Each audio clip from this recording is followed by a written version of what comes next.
Then you think it'll all go away, and before you know it, it's too late. Times like this, I wish I never existed. Nobody wants to listen, I'm screaming out for help. Times like this, I wish that I could let go and open up a window, free to be myself. But then there's you standing over me, trying to make a fool of me, trying to get the best of me. Oh, then there's you trying to shut me out, trying to kick me when I'm down. That ain't gonna stop me now, no. How does it feel to know that I don't care at all? Your words don't mean a thing at all. I choose to rise, you choose to fall. How does it feel to know that I am capable of more than you will ever know? Don't tell me I'm not good enough. Don't you bring me down. I'm moving up, and you're over now. You gave me fire every time you came around. My feet are steady on the ground. You won't knock me down no more.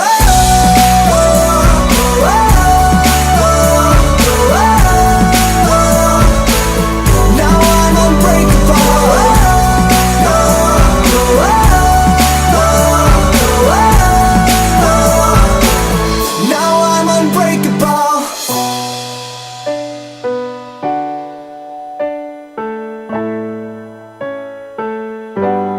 Times like this, I'm picking up the pieces, I'm making up the reasons not to tell a soul. Times like this, I'd rather speak to no one. I just wanna move on, stand up on my own. But then there's you standing over me, trying to make a fool of me, trying to get the best of me. Oh, then there's you trying to shut me out, trying to kick me when I'm down. That ain't gonna stop me now, no. How does it feel to know that I don't care at all? Your words don't mean a thing at all. I choose to rise, you choose to fall. How does it feel to know that I am capable of more than you will ever know? Don't tell me I'm not good enough. Don't you bring me down. I'm moving up, and you're over now. You gave me fire every time you came around. My feet are steady on the ground. You won't knock me down no more.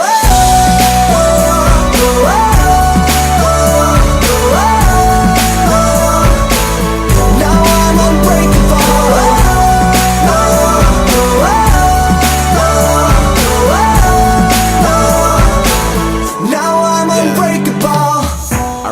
Getting teased as a kid, cause of the place that we lived. We never had it easy, believe me, but that don't excuse the things that we did. Couldn't accept that I was never accepted. Shed so many tears like I felt an depression. Thought if I changed I wouldn't get called names, but it was all the same, I was feeling rejected. Putting someone down is a low blow. What goes around comes around like a yo-yo. Wish that I could stop time like a photo, but we stand strong, bounce back like a pogo. Don't tell me I'm not good enough. What? Don't you bring me down. I'm moving up, and you're over now. You gave me fire every time you came around. My feet are steady on the ground. You won't knock me down no more.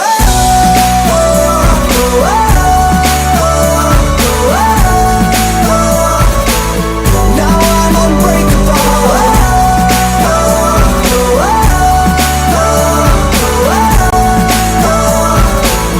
Now I'm unbreakable.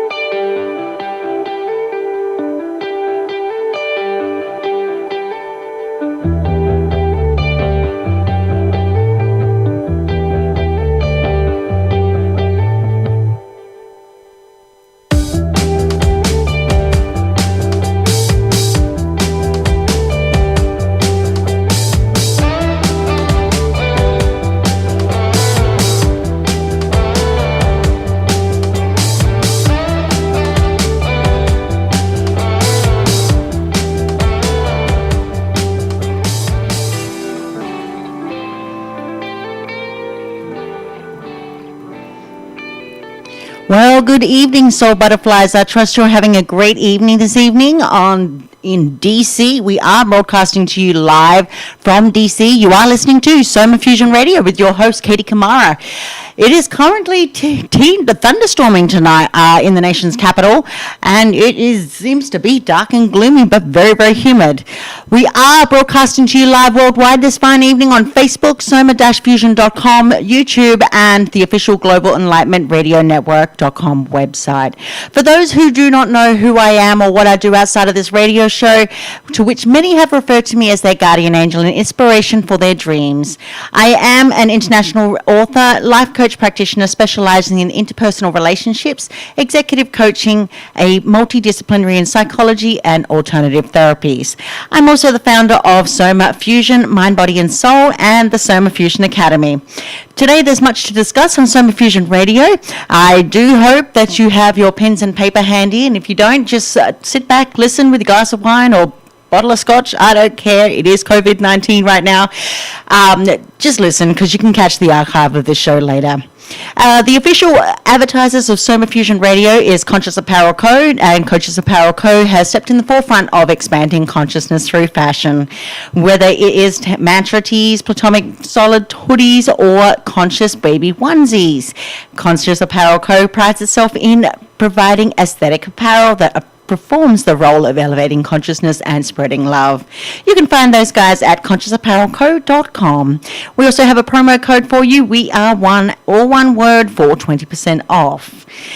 We are also supported by ASEA. ASEA products are the first and only source outside the body to provide balanced, stabilized redox signaling molecules which promote health at the cellular level. You can go find them at 1-800-285-370.myasea.live.com. Also, we're supported by Santosha Co. Santosha Co. is a new, fresh skincare company that specializes in natural and organic skincare products. The majority of the ingredients that go into their products are handpicked from their farm in northern Wisconsin. You can find those guys at santosha.co.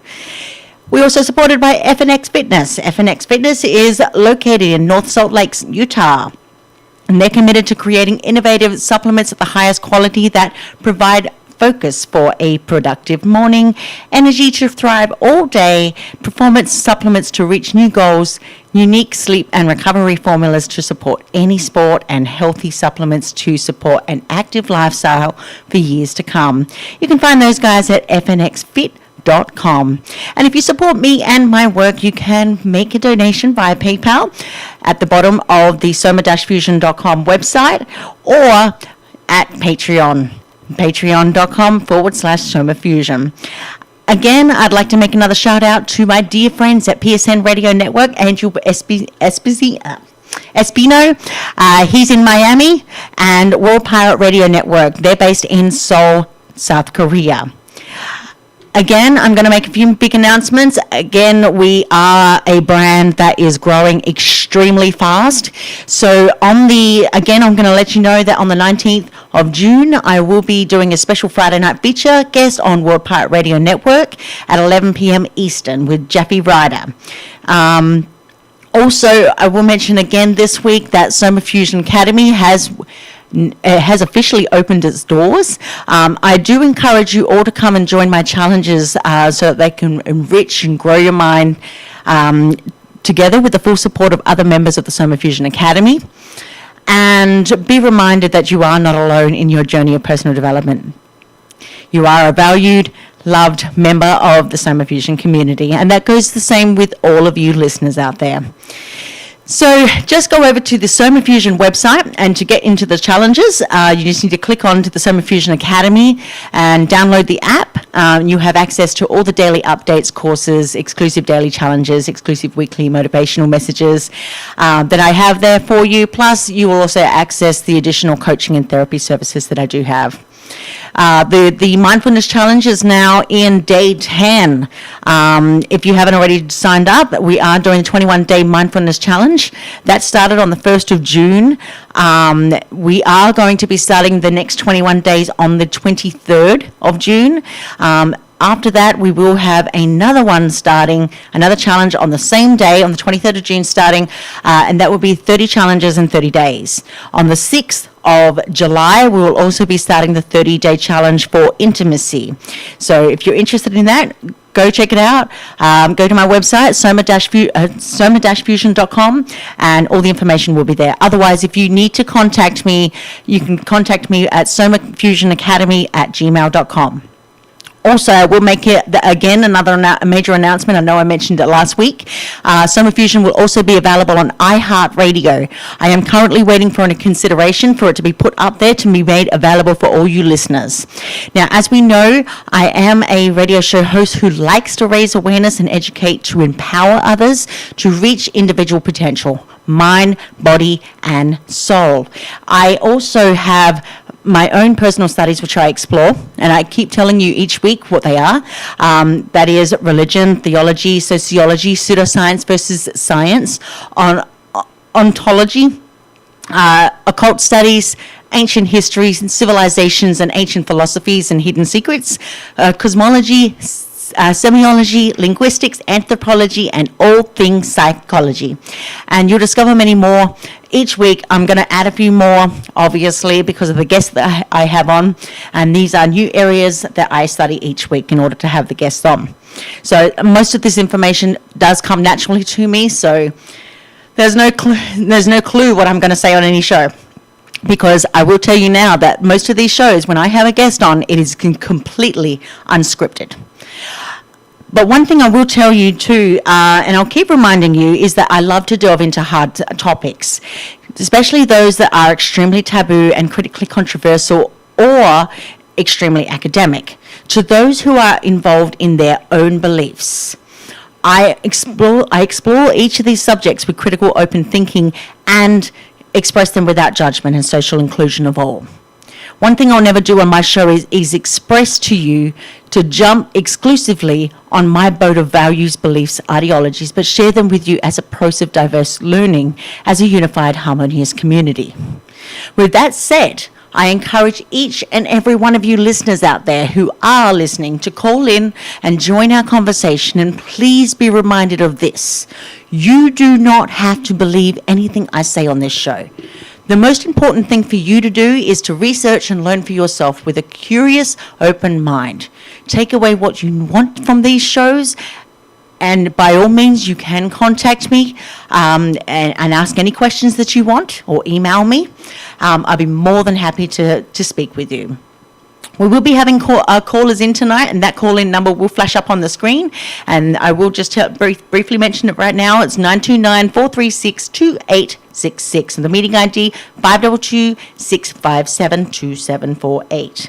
Tonight we will talk about shamanism and alternative health with a very, very distinguished guest, Dr. Frank Maye.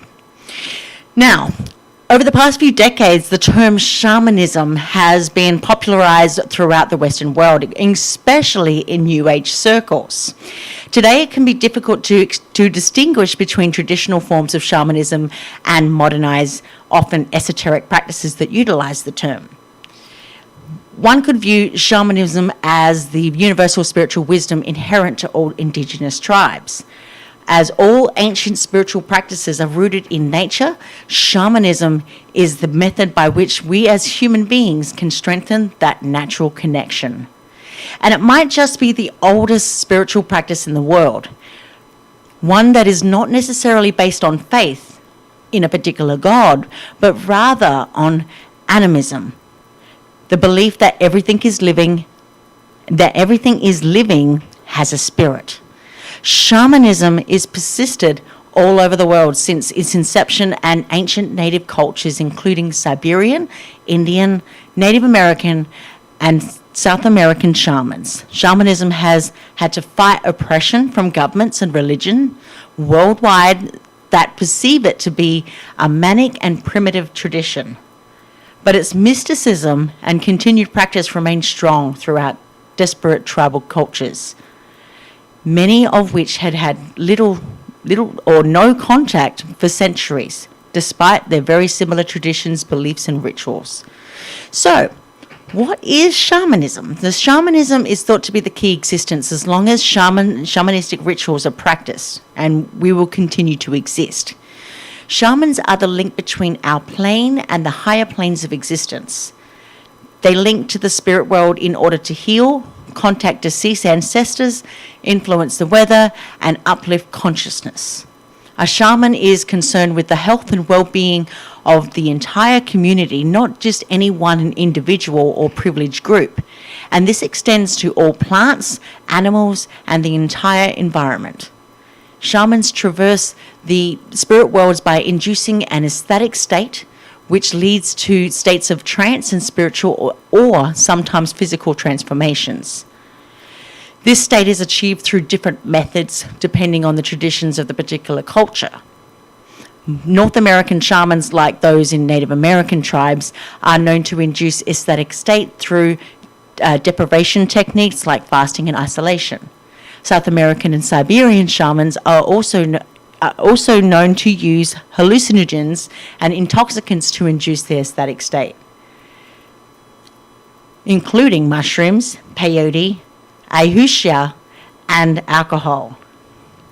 Now, for avid readers out there, I suggest for you to read a book on the subject of shamanism. It's written by Roger Walsh, or should I say Dr. Roger Walsh. He graduated from Australia's Queensland University with degrees in psychology, physiology, neuroscience, and medicine, and then came to the United States as a Fulbright scholar.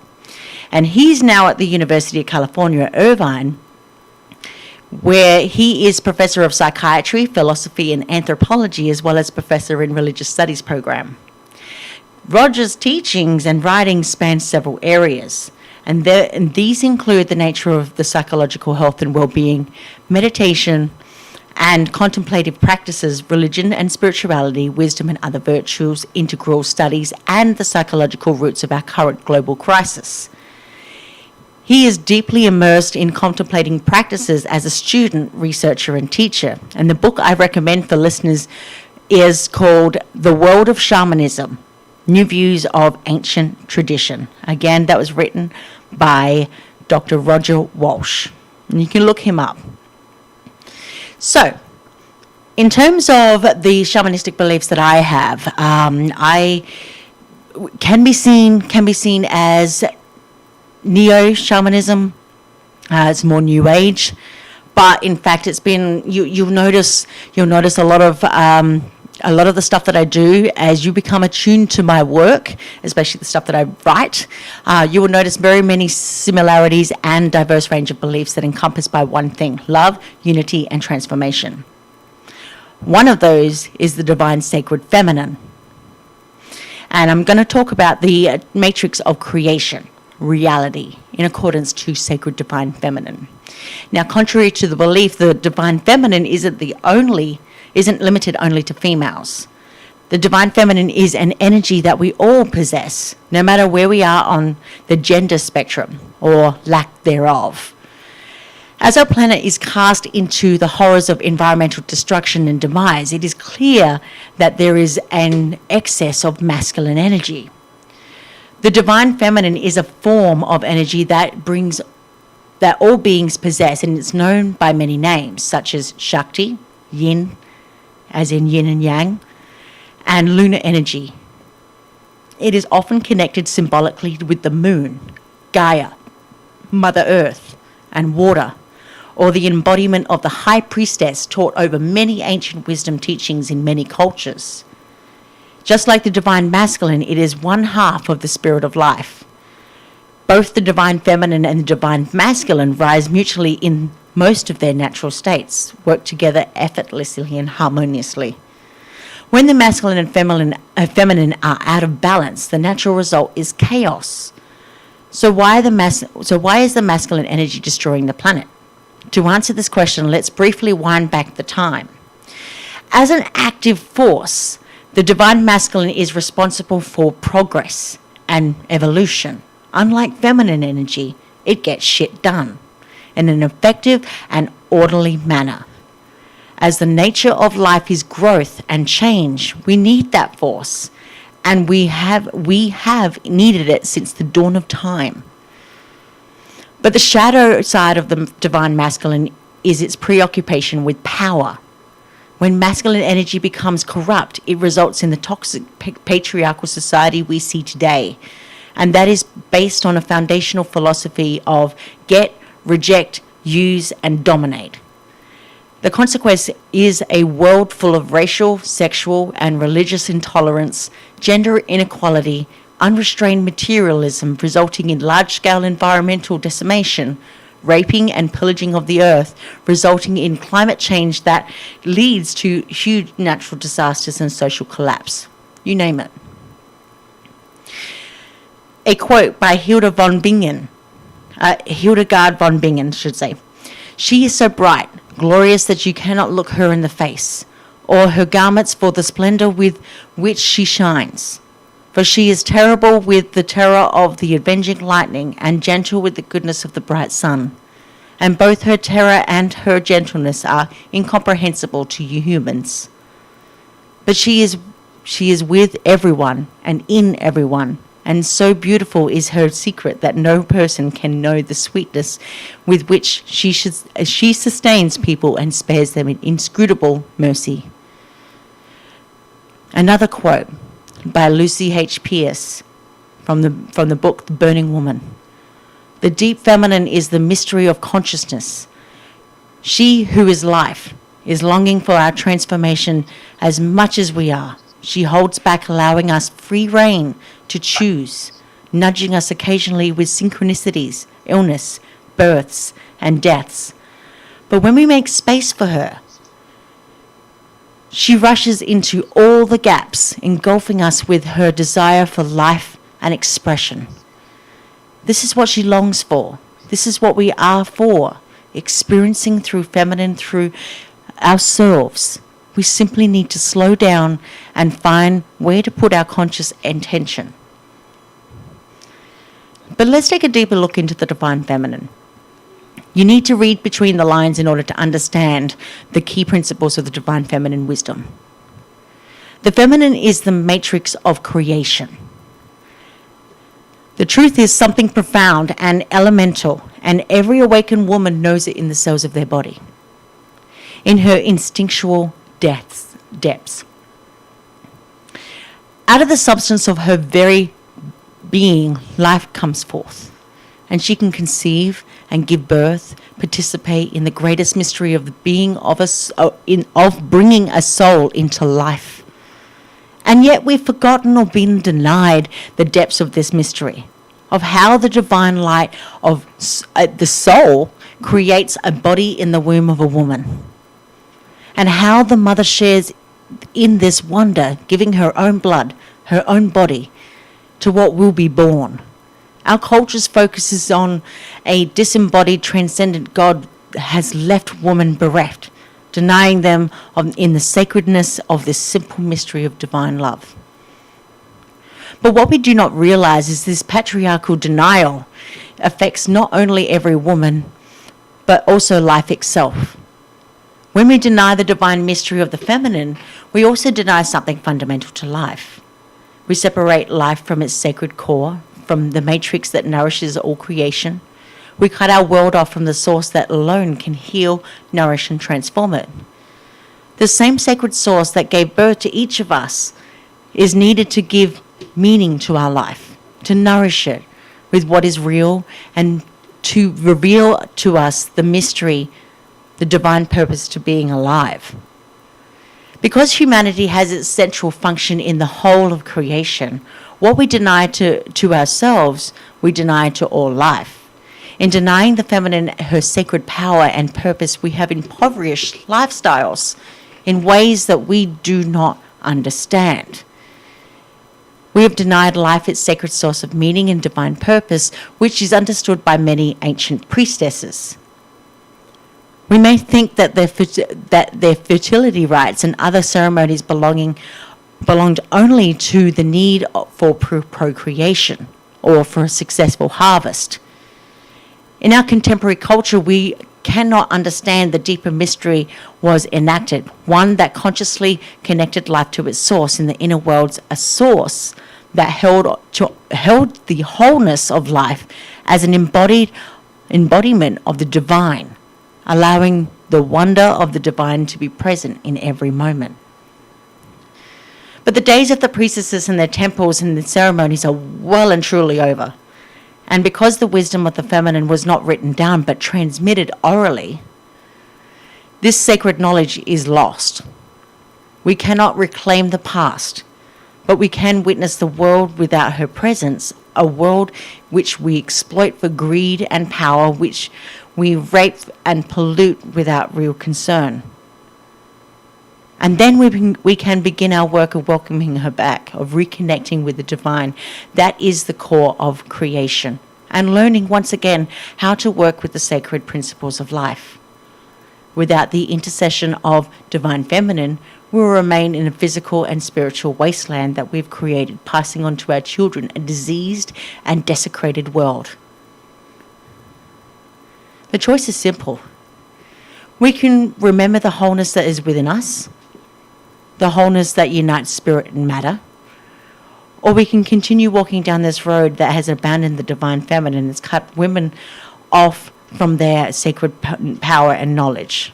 If we choose the former, we can begin to reclaim the world, not with masculine plans, but with the wisdom of the feminine, with the wisdom that belongs to life itself. If we choose the latter, we may attempt to some surface solutions with new technology. We may combat global warming and pollution with scientific plans.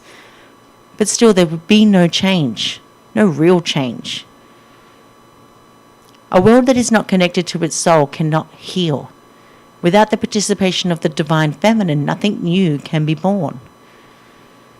But if the knowledge of the sacred feminine has been lost, how can we know what to do? Part of the wisdom of the feminine is to wait, to listen, to be receptive. A woman does not consciously know how to bring a light of a soul to her womb and help it form a body. And yet, this mystery takes place within her. Now, I'm not going to go into how a baby is made. I'm talking about a soul, something completely different. And please, when I do mention feminine, I'm not meaning a woman is feminine. I'm talking about the divine sacred femininity of a woman, or a man for that. His feminine and masculine has no gender. I'm not talking about feminism here. So take that away. But she is the mystery of light being born into matter, and her pregnancy is a time of receptivity, waiting, listening, and feeling what is happening within her. She and the Great Mother are one being. And if she listens within, she is given the knowledge that she needs.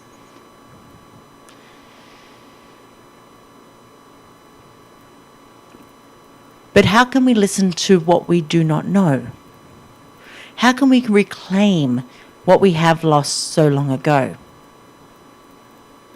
Every moment is new. The present moment is not just a progression of past moments, but it is alive in its own way, complete and perfect. And it is the moment that demands our attention. Only in the moment can we be fully awake and respond to the real need. Only in the present moment can we be fully attentive. Only in the present moment can the divine come into existence. Men may make plans, but a mother attentive to her children knows the real need of that moment. She feels in her being the interconnectedness of all life in a way that is veiled from the masculine. She knows one cannot make plans when there are so many variables, but one can respond with the wisdom that includes the whole and all of its connections. The Divine Feminine is asking us to be present in all of our lives, in all of its wholeness, without judgment or plans. It's only then that she can speak to us and reveal the mystery of her rebirth. However, to fully encounter the Divine Feminine, the creative principle of life, we must be prepared for her anger, for the pain that has to come from her abuse. For centuries, our masculine culture has repressed her natural power, has burnt her temples, killed her priestesses. You may have heard the phrase mother, crone, and maiden. through his drive for mastery and his fear of the feminine, we're talking about the masculine here, of what he cannot understand or control. The patriarchy has not just neglected her, but deliberately tortured her and destroyed. Not just raped her, but torn from the very fabric of life, the primal wholeness of which she is always the guardian. And has been angry for many, many, many years. I remember in the last show with Professor Randall Cummings, we were talking about prior 4th century AD, before the Roman Empire. A lot of society was matriarchal.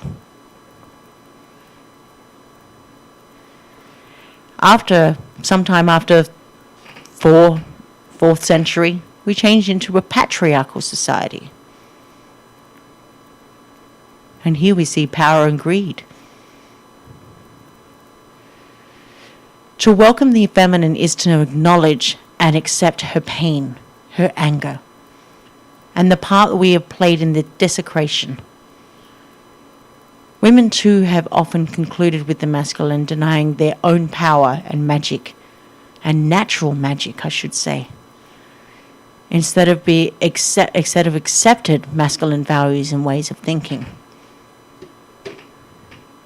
They have betrayed their own deepest self. But we must also be careful not to become caught in this darkness, in the dynamics of abuse, the anger, and betrayal. It is especially easy for a woman to become identified with the suffering of the feminine, her treatment by the masculine, to project one's own pain and anger onto men. Then we are caught in even more securely into this web that denies us any transformation.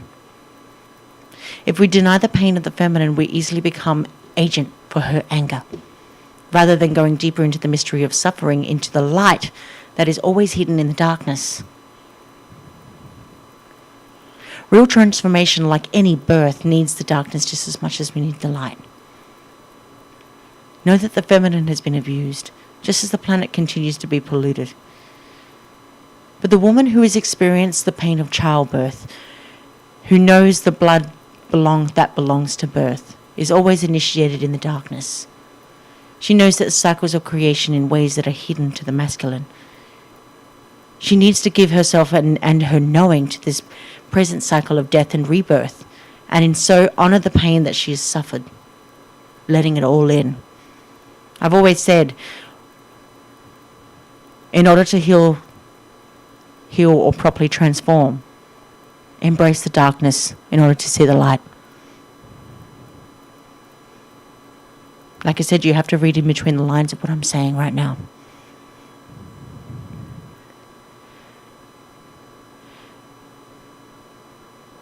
But it's only been over the past few months that I've begun to learn just how, excuse my French, fucked up the world is that we currently live in.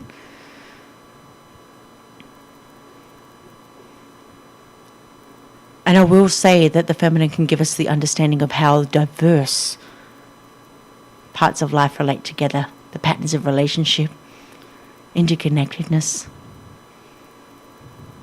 It is the blueprint in the creative, to enable us to live in a creative harmony with all life. But in the West, we believe that as women, we have true freedom. And we have rights, and we are empowered. But I'm learning that truly it's not the case. There's a false sense of empowerment for women in the West. And we talk a good talk, but we're not much better than our Eastern neighbours either. We still live in a masculine-dominated society, and where everything feminine is seen as less worthy than its masculine counterpart. This is not to do with genders as a man or woman. It's about inner feminine and masculine qualities. Our feminine qualities include sixth sense, intuition, our ability to empathize, our receptiveness to our receptiveness, our innate nurturing nature, our ability to be connected to all life. These qualities are incredibly sacred and powerful. And weaknesses that will be exploited if we choose to embrace and show these too much in our lives. So we hide them. And pretty soon we forget they ever existed. That's why a lot of people put themselves into a box. They don't embrace who they really are. Being, feeling and flowing have deemed inferior to logical thinking, taking action and control. Yin and yang represent true balance in life. When the world is in balance, the feminine is integrated harmoniously with masculine, allowing both to equal and unique in their strengths. But the stories of foundations of the world's major religions and are patriarchal and have been suppressing women and the feminine for centuries. I say stories because they are exactly that. Stories penned by man who choose to embellish and omit as they pleased. Stories that over thousands of years have been shoved in our faces repeatedly to become gospel truth. By suppressing the feminine is not just damaging to a woman, it's damaging to the entire world, because in the process we've isolated ourselves from nature and the very thing that we're born from. Nature and the sacred feminine energy are both fundamental to the existence of the human race. While this ridicule and demonizing of the feminine has been taken place, the masculine, on the other hand, has been glorified. This has led to a total imbalance within our world, and as well as within every one of us. And with the rise of the masculine, we have bred a culture of scarcity and selfishness. A society that is fragmented, unaware that everything in this life is connected, and oblivious to the abundance that is all around us. What we don't understand or realize is, without the energy of the divine feminine and our sacred connection to nature, the divine masculine will fail. Our world is currently run by man-made laws that we have created, imposed, and chosen to live by. But these are no match for immutable laws of nature, feminine, which are non-negotiable. If we break them, there are direct consequences that we'll have to face as a species. Lee Burkett said, if it is not in you to stand up for the weakest among us, standing up for yourself is pointless. If it is not in you to speak up for those who have no voice, then speaking up for yourself is pointless. If it is not in you to care for those less fortunate, then caring for yourself is pointless. What you allow to be done to others, you give permission to be done to you. Denying the feminine is to cut ourselves off from the source, from the very place we are given life from. In doing so, we distance ourselves from the source that is the power to heal and nourish the world. The source that has the power to show us the true purpose and meaning of our existence here. Just like a woman gives birth to life. Life is created and grown and birthed from her body. But when we distance ourselves from the feminine and suppress her power, we deny the woman of the sacredness of this gift.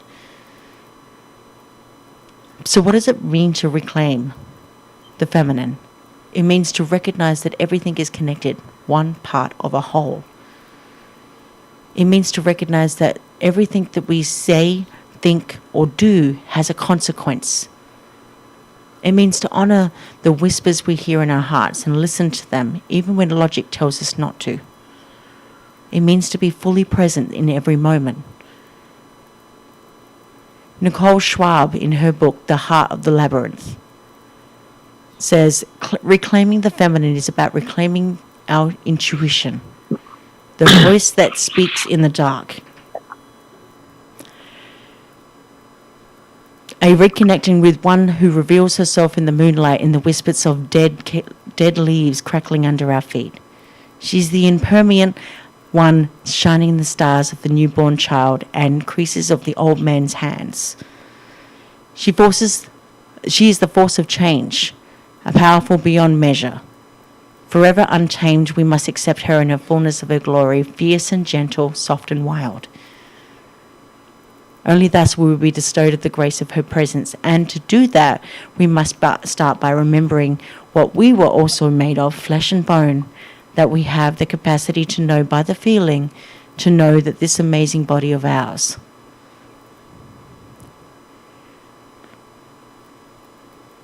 So, to understand, it's time for the divine feminine energies of kindness, love, and compassion, so that we can revert back to the role of protector. The masculine reverts back to the role of protector rather than hide the femininity in shame.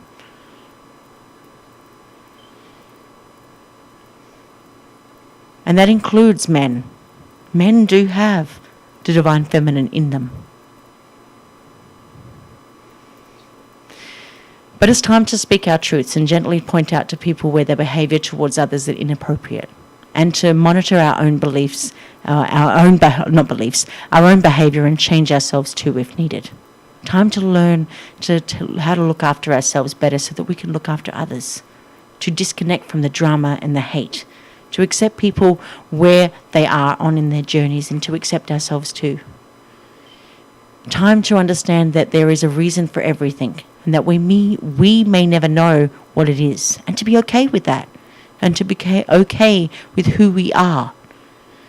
It is time to do our inner work, not to talk about it, not to try to do it, but actually do it. And you all know the difference.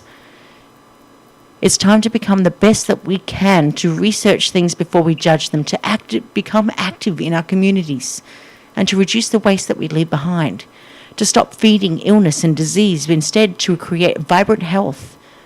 What upsets us is also in us and needs to be healed in ourselves first. And it's time where great faith is required. Whatever that looks like to you, go find it. It is our awakening. This is our times to step up to it.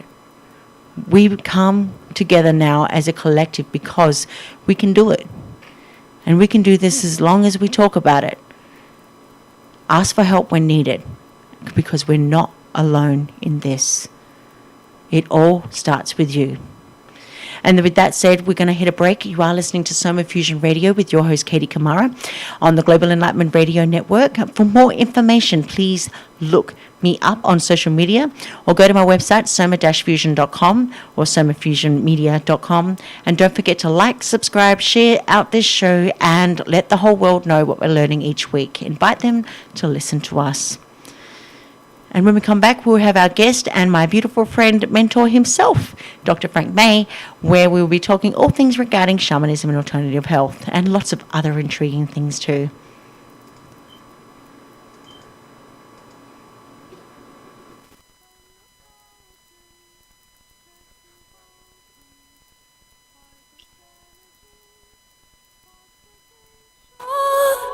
As she balances, life's a cakewalk, full of challenges.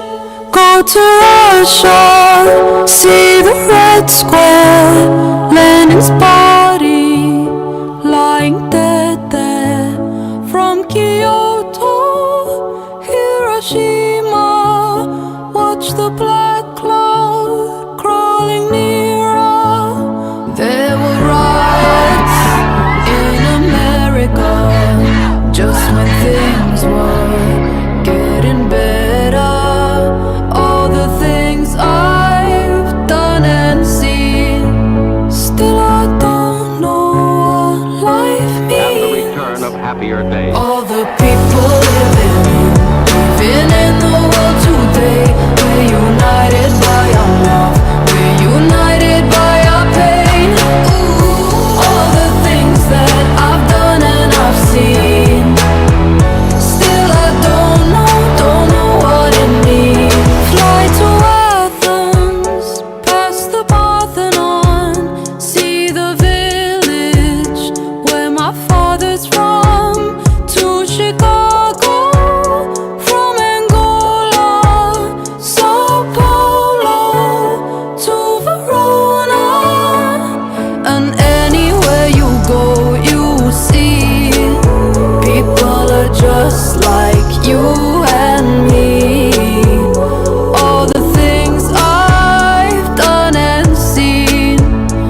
to be human.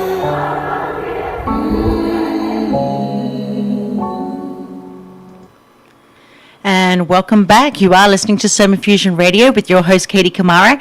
And we now have our guest on. And like I said, we are talking about shamanism and alternative health.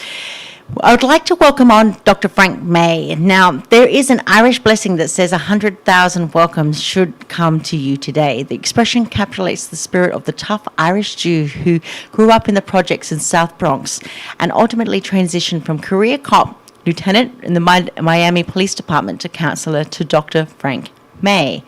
After being diagnosed with cancer at a very young age of 39, City of Miami Police Department investigator Dr. Maye committed to a holistic mind and body treatment plan. The radical alternative healing that eventually settled the overproducing cancer cells into long-term remission also resulted in a profound life change. Today, Dr. Maye helps cancer patients, autistic children, and adults stuck in their post-40 confusion find their way to wellness. Dr. Frank Maye practices traditional Chinese medicine and is educated in naturopathy. His doctoral work in integral health and psychology. He is currently doing a fellowship in integrative psychology. Dr. Maye is the medical director of Maye Holistic Health, MED. He specializes in the study of biophysics and its influence upon neurochemistry. Dr. Maye views the mind as an integral factor in both the cause and cessation of human suffering. Dr. Maye is a Defeat Autism Now trained physician and subscribes to Stephen Cowett's theories of fire child, water child, 5-element theory development. He specializes in teenagers and children with ADD and ADHD. Dr. Maye has written extensively on body, mind, spirit medicine and its influence on immune function. He believes that the human experience, whether emotional or physiologic, performs best with a healthy immune system. His definition of body is physiology, mind is emotion, and spirit is life, purpose. When all three are in harmony, longevity manifests. Dr. Maye I did it again. Dr. Maye considers the usage of NSEV as critical to achieving harmony in the body, mind, and spirit. He has reviewed world literature on this subject and is a contributing author in the highly acclaimed book, Whole Person Healthcare, a 3-volume series by Prager's Press. He's passionate about significantly improving the health of his patients. Dr. Frank Maye cares for those who are in pain, whether in emotional or physical. He looks for answers to help. And many of those questions are resolved within the Maye protocol, which he'll talk about a little bit. Self-cultivation and exercise are important components for integral life practice of health. Dr. Maye has been involved in martial arts for 40 years. He has been practicing, do correct me if I'm wrong, when you come on, Hebifa since 1989 and Kriya Yoga since 1965. Self-cultivation includes the evolution of thought regarding one's age, health, and life purpose. Education is very, very important to Dr. Maye. And I'd like to bring him on right now. How are you, Frank? Can you hear me? Yeah, I can hear you. Okay, so the first thing I'll say is Camila Fulcher. That is the Gaelic for 100,000 welcomes to you today. Oh, well, there you go. So now we know it in Irish and we know it in English. That is a heck of a bio to live up to. I like that bio, actually. I'm like, okay, now what do I write? No, I couldn't just go with a simple bio because you are a mentor to me. You're somebody that I look up to. Thank you very much. You are. You know, if I was looking at something I like this environment, kind of like a living room environment, where you can have a conversation and reach out to people's hearts rather than a very sterile medical conversation that Yeah. says, you take this pill for this thing, you do this for that. I think, we kind of talked about tonight a couple of weeks ago what might come across as something that people can go to sleep tonight and say, I have some control over my health. And I think shamanism is a word that has become a noun. It's just a term. It's almost like, it's a shaman religion. You have Buddhism, you have shamanism, you have Christianity, you have shamanism. And really, I can only say how I feel and what my experience is. I see shamanism as a tool, more so than even a path. Shamanism is a tool looked at many different ways, culturally looked at many ways, to restore balance. Yep. So the whole idea of Chinese medicine from 50,000 years ago, it began with the Wu warriors, who are all women. They lived in Tibet, and they created the 5-element theory and the 8 parameters, which is a little bit more difficult to explain. But the path of 5 elements was to restore balance. So whether it was acupuncture or whether it was herbology, it was to restore balance. Now, balance in the Chinese paradigm, methodology, has a centering, an upper dantian or an upper chakra, a heart dantian or a heart chakra, and a lower dantian by the small intestine, which is the dantian, or the center, the hara that everybody talks about. Well, what does it mean to balance all of those? Is that really important? What does balance mean? Well, in the Chinese way, balance in a path is Kung Fu. Kung Fu is the way to balance. So the first step in that balance is to have a foundation. Your legs, they attach to the earth. You walk on the earth. You stand on the earth. You draw the earth's energy. The second is your hands, your arms. Your arms swim through the wind, through the air in which you walk and go through. The next step in balance is your mind, your focus. I tell some of my patients, do you look in other people's eyes? Well, no, their eyes look at the floor, they look to the side, their focus is not on the individual. Well, for doctors, I tell them, you must focus. You must see into the eyes of your patient or client. The next is your heart. You must feel. You must be empathetic. You must reach out to that patient without losing your eyes, your focus. They must both be at the same time. And the lower dantian is your connection to the universe. Your understanding that everything is interconnected. You see? And then you execute a technique. So that technique might be acupuncture. Or if you're a martial artist, it might be a reverse punch. Or if you're a hairstylist, it's to take your scissors.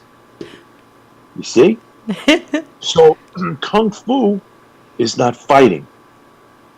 Kung Fu is a path to walk through.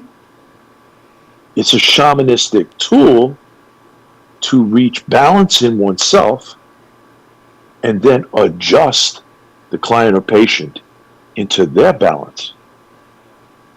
So when I observe all those things, the first question I ask of anybody, and I've asked it of you in our conversations over a couple of years, is where did you lose your way?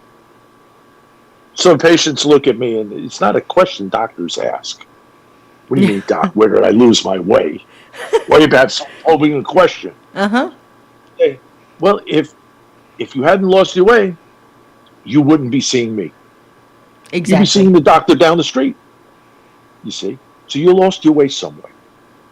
So in our travels, in our visits, Mm-hmm. we want to not have me in some kind of nosy way uncover where you lost your way, but you become the master of your own kung fu Yep. and find out where you lost your way, and then we can discuss how to recover it, how to get your feet grounded on the earth, how to get your hands and arms to swim through the air, how to get centered in mind, body, and spirit, and then how to execute your life, which is your technique. Your ultimate technique is your life, Exactly. you see. So the Wu warriors or sisters, they created acupuncture 50,000 years ago. But they created acupuncture as a shamanic tool to bring the forces of nature into balance. And that is in a very, very real way in all of our lives. Mm-hmm. Which The is, 8 parameters is, go ahead, I'm sorry. I Go was going to ahead. say that's why when I started with the show, I had a very big inclination to talk about the feminine aspect of divine feminism, or I should say femininity, because that's where love, compassion, and unity and everything else Oh, flows sure. into. It's another form of shamanism because, like I was It saying, is shamanism. yeah. Shamanism was the first tool, but let me give a little pitch to somebody Okay, at this particular point in time. And a professor of mine, sure. Sharon Mihares. All of you out there, listen, go out and Google Sharon Mihares, Dr. Mihares' book. She wrote 10 books on feminism. Mm-hmm. She is from the United Nations University. She's the expert around the world on ecofeminism and eco-psychology. What an amazing two concepts to write books about. And I was very grateful to be one of the very few guys, I think, that took her course. Mm-hmm. And I loved her course and began to see what you were talking about originally, which is I would call the evolution of feminism. You see, the matriarchal versus the patriarchal has been a struggle for thousands of years, like you said. It has. But the evolution of feminism in modern day times is first back in the 60s. Women had to take back what was taken from them. And that was perceived as what? Militancy. You see? Mm-hmm. And then feminism evolves. And it evolves to say, no, this isn't militancy. Let me explain to you the history of feminism. And let me explain how feminism, how the matriarchal society is based on nurturing and teaching. So we're nurturing and teaching our little ones on how to have good kung fu, would be my perspective. Mm-hmm. Yeah. Okay? And the third evolution, which is the era that we're living in over the last 10, 15 years, is multi-gendered feminism. Mm-hmm. So guys go, oh my God, gee, I don't want to be looked at as a feminist guy. Whereas really, it is the true powerful man that has been brought up by a matriarchal woman to have both a highly intuitive hemisphere in their brain and a highly intuitive analytical, and have not the strength to hand the baton back and forth, but the understanding that the women in our life have greater power than us in some areas of life. And the women that are feminists say, the ideal guy has powers that intertwine and intertangle with mine. Mm-hmm. And in a matriarchal society, we move forward in a selfless manner rather than a selfish manner. So, which brings me to my point of balance and good kung fu, okay? Good medical kung fu, all right? Is that selflessness creates balance. Selfishness is destructive. The selfishness is sorcery. The true shaman is selfless and matriarchal. The sorcerer is the power broker that never has enough power, never has enough money, never has enough of anything, no satisfaction, and demands immediate satisfaction. Mm-hmm. The matriarchal society says, wait, we have an earth, and we can only take from the earth what we're prepared to replenish. We can't. We have to be our neighbor, our brothers and sisters' keeper. Yes. You see. So that also becomes kung fu, it becomes medicine. If you lost your way, then once you find your way, what's your vision? Is it a creative vision going towards balance, or is it a destructive vision which is towards sorcery? Now, we'll probably get 10,000 phone calls that'll say, I disagree with you on these different definitions that you have.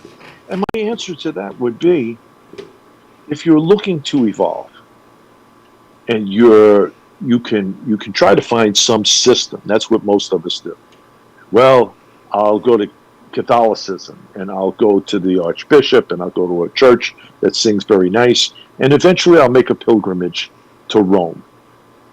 If you're Jewish, you'll say, I want to go to the wall in Jerusalem because that's where everything began, and I want to put a little prayer in the wall, and everything will be fine. And if you're Islamic, Muslim, you say, as a good Muslim, I want to go to Mecca for my lifetime pilgrimage. Okay? So what I'm saying no is you can be a shaman in all of them. Yep. And the paths themselves have always lent themselves to shamans, to holy men and holy women that will try to go beyond their own individual balance and pray for the balance of humanity and the world. So if you look at Mother Teresa, one of the most beautiful stories I heard of Mother Teresa was that she was in her little space in India where she worked. Okay, and a very, very wealthy, affluent man comes from the United States, and he walks in and he's appalled at the environment in which this quote saint is functioning. This woman that's seen the Dalai Lama and the Pope and everybody else, and he goes and she's bathing what looks like a leper. Mm-hmm. So he walks over and he says, how can I help you? I'm this businessman from the United States and I got tons of money. And she says, well, go get another bathtub from outside and put it over here and take the next person in line and bathe them. And he said, I didn't come here for that. He said, there isn't enough money in the world for me to do that. And she looked up at him and made eye contact, and she said, there isn't enough money for me either. He knew that what she did was not for any money or any fame or anything. And he spent the next 2 weeks bathing people and gave her the largest sum of money that he ever had given any charity. And he walked away a very balanced man with good business kung fu. You see. So if you're a Catholic, well, Ignatius Loyola put some of the very most mystical words together in a book called The Spiritual Exercises of Ignatius Loyola, where you're challenged. You challenge your own spirit against everything negative. You see how strong you really, really are. Well, it's very similar in different terms to our Native American shamanic death. I've been through both of them, by the way, as you might expect. So I looked at the shamanic death, for instance, with the Native Americans. Yep. They don't care what you believe. You could be a Buddhist, a Catholic, you could be practicing the Native American perspective on things, but they take you to a remote place, very scary place, the scarier the better. They draw a circle, and you must stay in there for 24 hours and face your fears. So here you have Catholics facing their fears with the spiritual exercise. Native American shamans facing their fears in the circle of life. You have the Sufi facing their fears while twirling in a circle. And Buddhists, what do Buddhists do? Buddhists have the Four Noble Truths and the Eightfold Noble Path, which is to face your fears and work on becoming something more evolved. So shamanism is really, whether it's medicine or whether it's yourself, bringing all these people together is having the good kung fu to create a balanced world and humanity. You see, some people recently, dealing with recent times, would come up to me and say, well, you're a policeman. How do you feel about George Floyd? Or you're a doctor. How do you feel about George Floyd? Or you're a spiritual man, allegedly. How do you feel about George Floyd? And I say, well, Frank, why don't you better ask, how does Frankie May feel about George Floyd? And the answer is very simple. George Floyd was a human being. And George Floyd's life was taken prematurely. It was not balanced. No. It was not creative.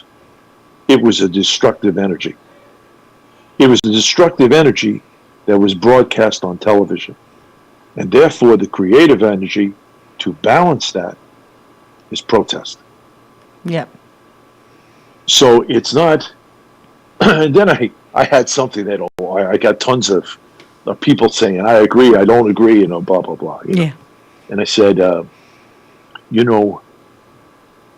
asked me, well, what do you think about Black Lives Matter? And I said, well, all I can tell you is I don't know all lives. I don't know everybody on the planet. No, that's exactly right. I know my friends. And all my friends' lives matter.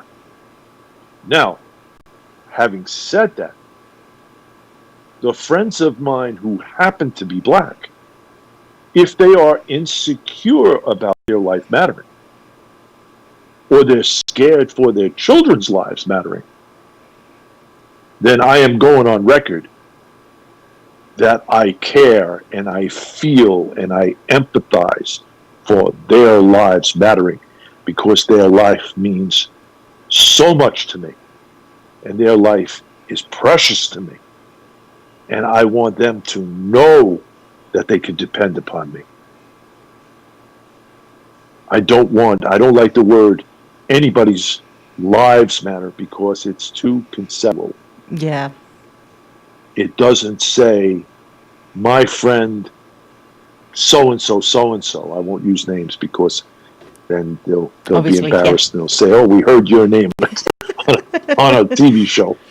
But they've already gotten back to me and said, Frankie, we expected that kind of answer from you. That's shamanism. That's kung fu.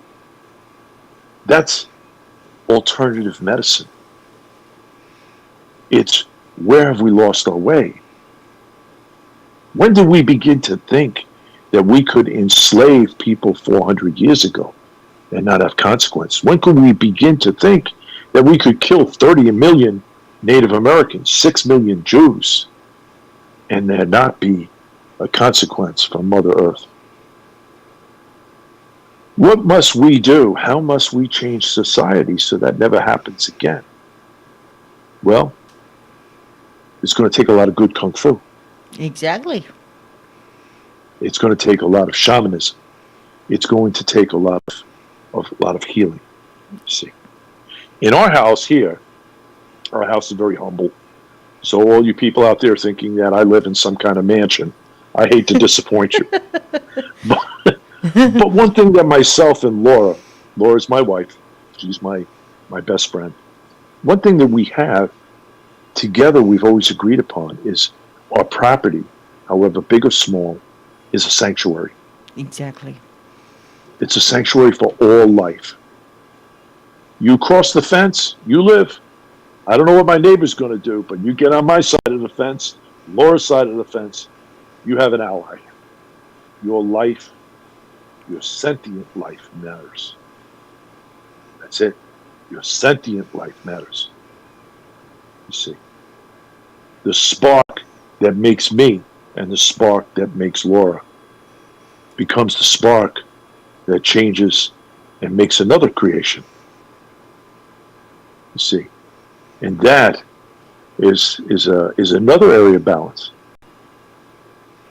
I've had couples that come in, and maybe they come in and where they lost their way is with each other. So I tell each one of them individually, and this is a nice thing for all you out there in radio land and TV land to listen to and maybe do tonight. You stop and you say, well, when did I meet this lady, or when did I meet this man? And then I fell in love. And somewhere I lost my way. So let me go back to the moment that this first child was created. And was I closest to God there? And I shared that experience with so-and-so. And then I look at that child, and I look at that person, and I know the reference point of balance. Now, let me say this. For some ladies and for some men, I'm not telling you that you should, because of that, stay in a relationship that's poor. Because that could be very destructive in itself and not creative. But I'm saying we have seconds that are creative, and we never think of that. No. We always think in terms of years or months, or this year was terrible, this year was wonderful. You know, this part of my business was really wonderful, this part was really terrible. You know, I've been in the house for 3 months. I spent my whole life without it. But it's the seconds that keep us honest as to whether we're creating, destroying, or just standing still, being numb. So in the last second of one's life, what will they say? How many seconds were creative? That's your footprint. How many seconds were destructive? That's also your footprint. How many seconds was I lukewarm? See? And that could be the point of sadness, is the lukewarm parts. Because we all make mistakes, and we all try very hard. See?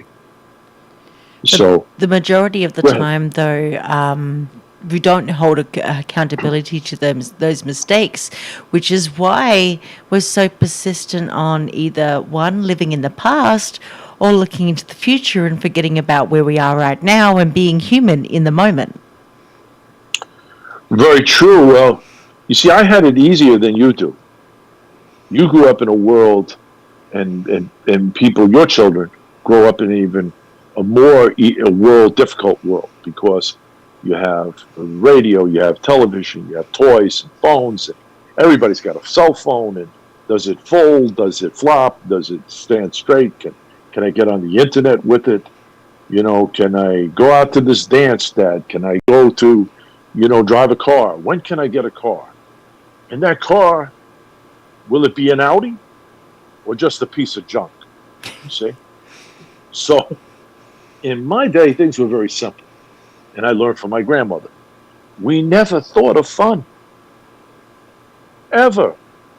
If you had fun, it was a blessing. You see your eyes moving back and forth. Oh my God, what kind of world is that? It was a wonderful world. because we had accountability. Mm-hmm. We were a tribe. We weren't individuals. We were a village. You lived in a home.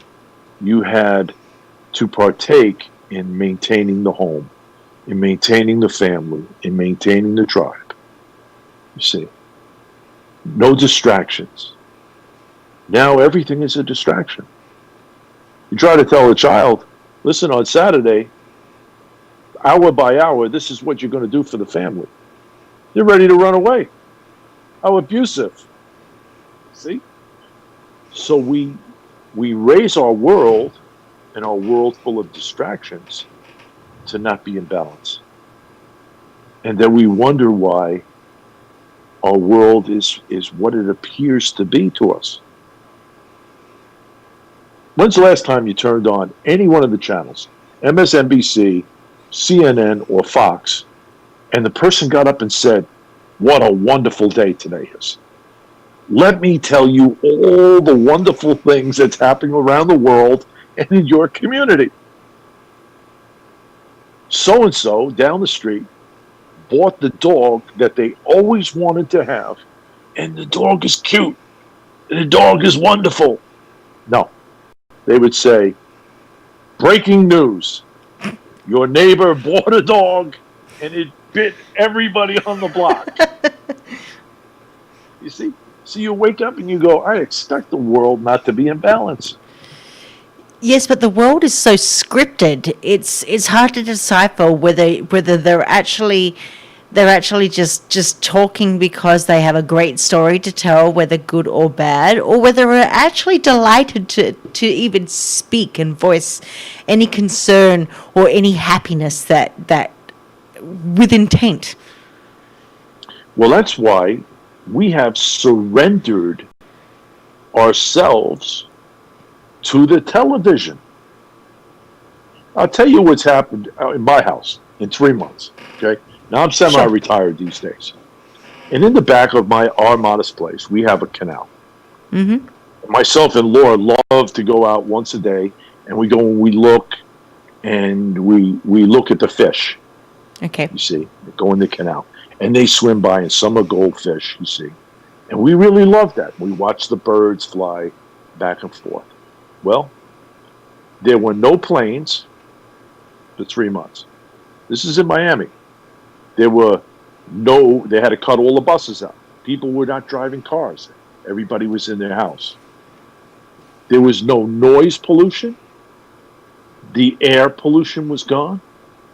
And the water in the canal became crystal clear. Where in last 40 years you couldn't see the bottom if you tried. Wow. So by eliminating all the toys, all the interventions, people got to speak on Zoom. Mm-hmm. Zoom became popular. And we began to communicate from our heart. It wasn't, well, hey, listen, how you doing today? You know, everything okay? Yeah, I made my phone call. Boom. We're in the house. We're with each other. We learn about each other. We learn about the world. We smell the world. We hear the world. You see. And now, then the shaman that influences the world is the shaman that can see with their ears and hear with their eyes and empathize with everything, so as to, when they meditate, have their prayer become subtle energy that permeates everything in the universe. Now think for a moment, one moment, bear with me. Sure. That all the religions in the world have very few things in common. The names of everything is different, but the core principles are pretty common. God is everywhere. You'll kind of agree with that. God is all-powerful. That's pretty much it. So we say, well, who is God then? That's where we start to go off the track. Is God a man or is God a woman? Is God this color, that color? Is God this tall or that short? Okay. And God isn't a human being. So we all get disappointed. But we do agree that God is everywhere and all powerful. So we go in our meditation time, in our prayer time, and we try to reach and find God. God, where are you? Let me go to you. This is what I want. This is what I need.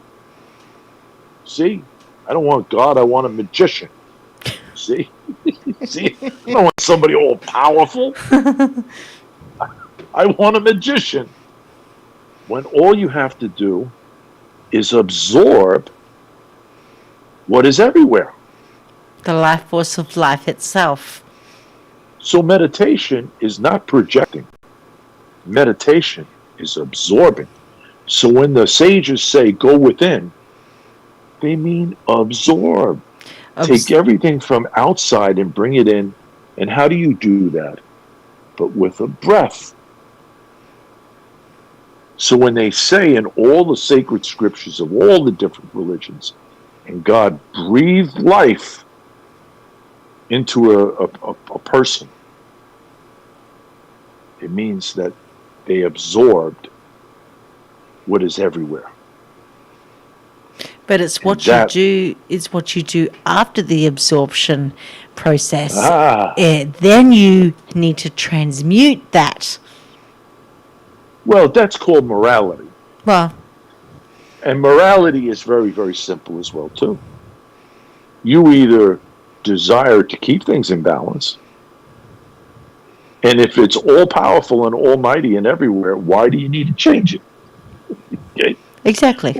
Or you turn around and say, selfishly, now what can I do with this?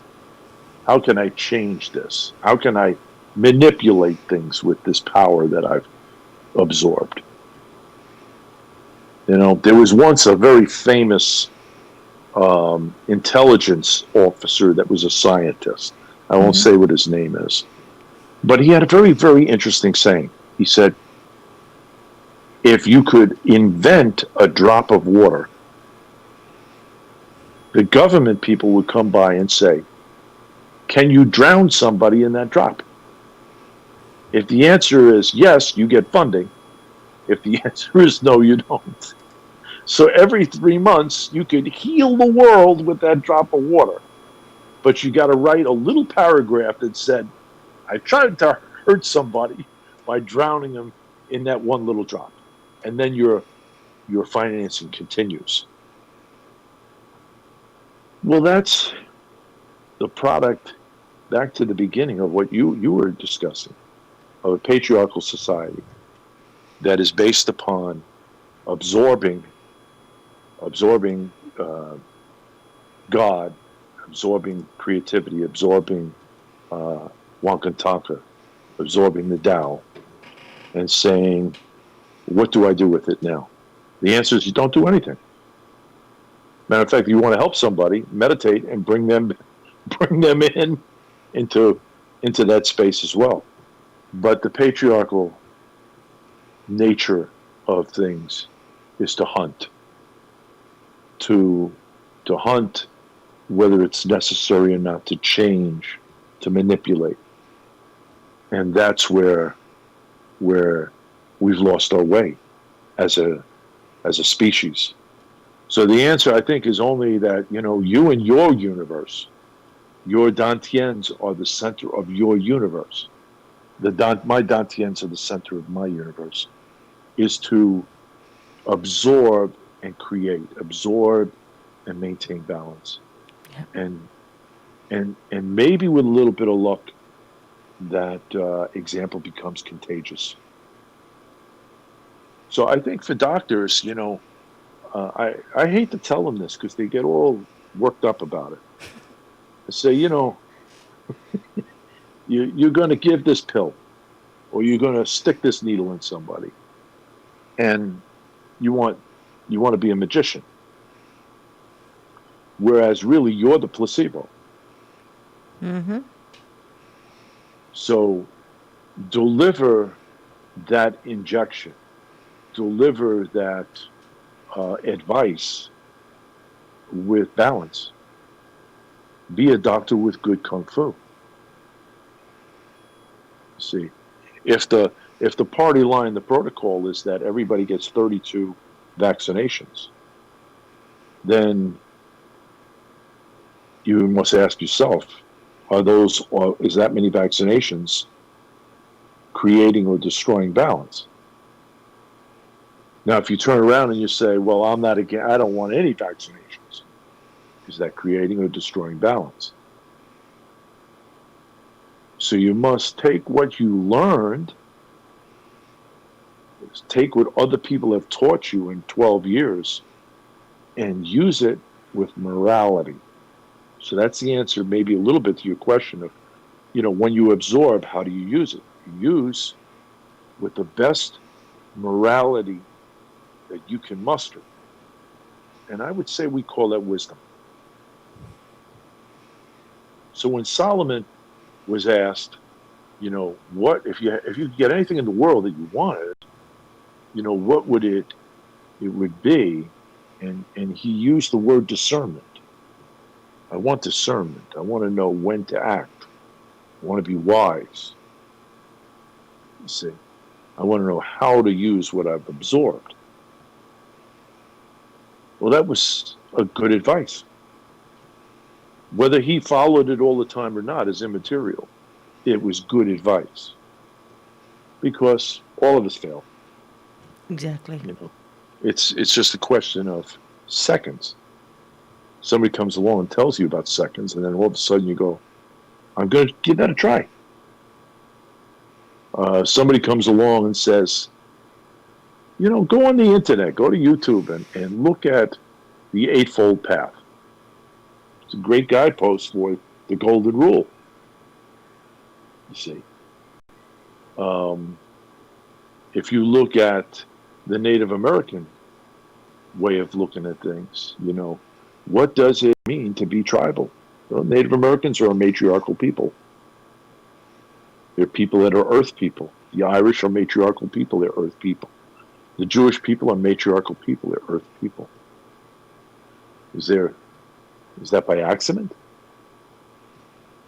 Well, the earth, we call it Mother Nature, right? You don't hear people saying Father Nature. Because men don't nurture anything, usually. Mm-hmm. Men protect, they guard, they guide.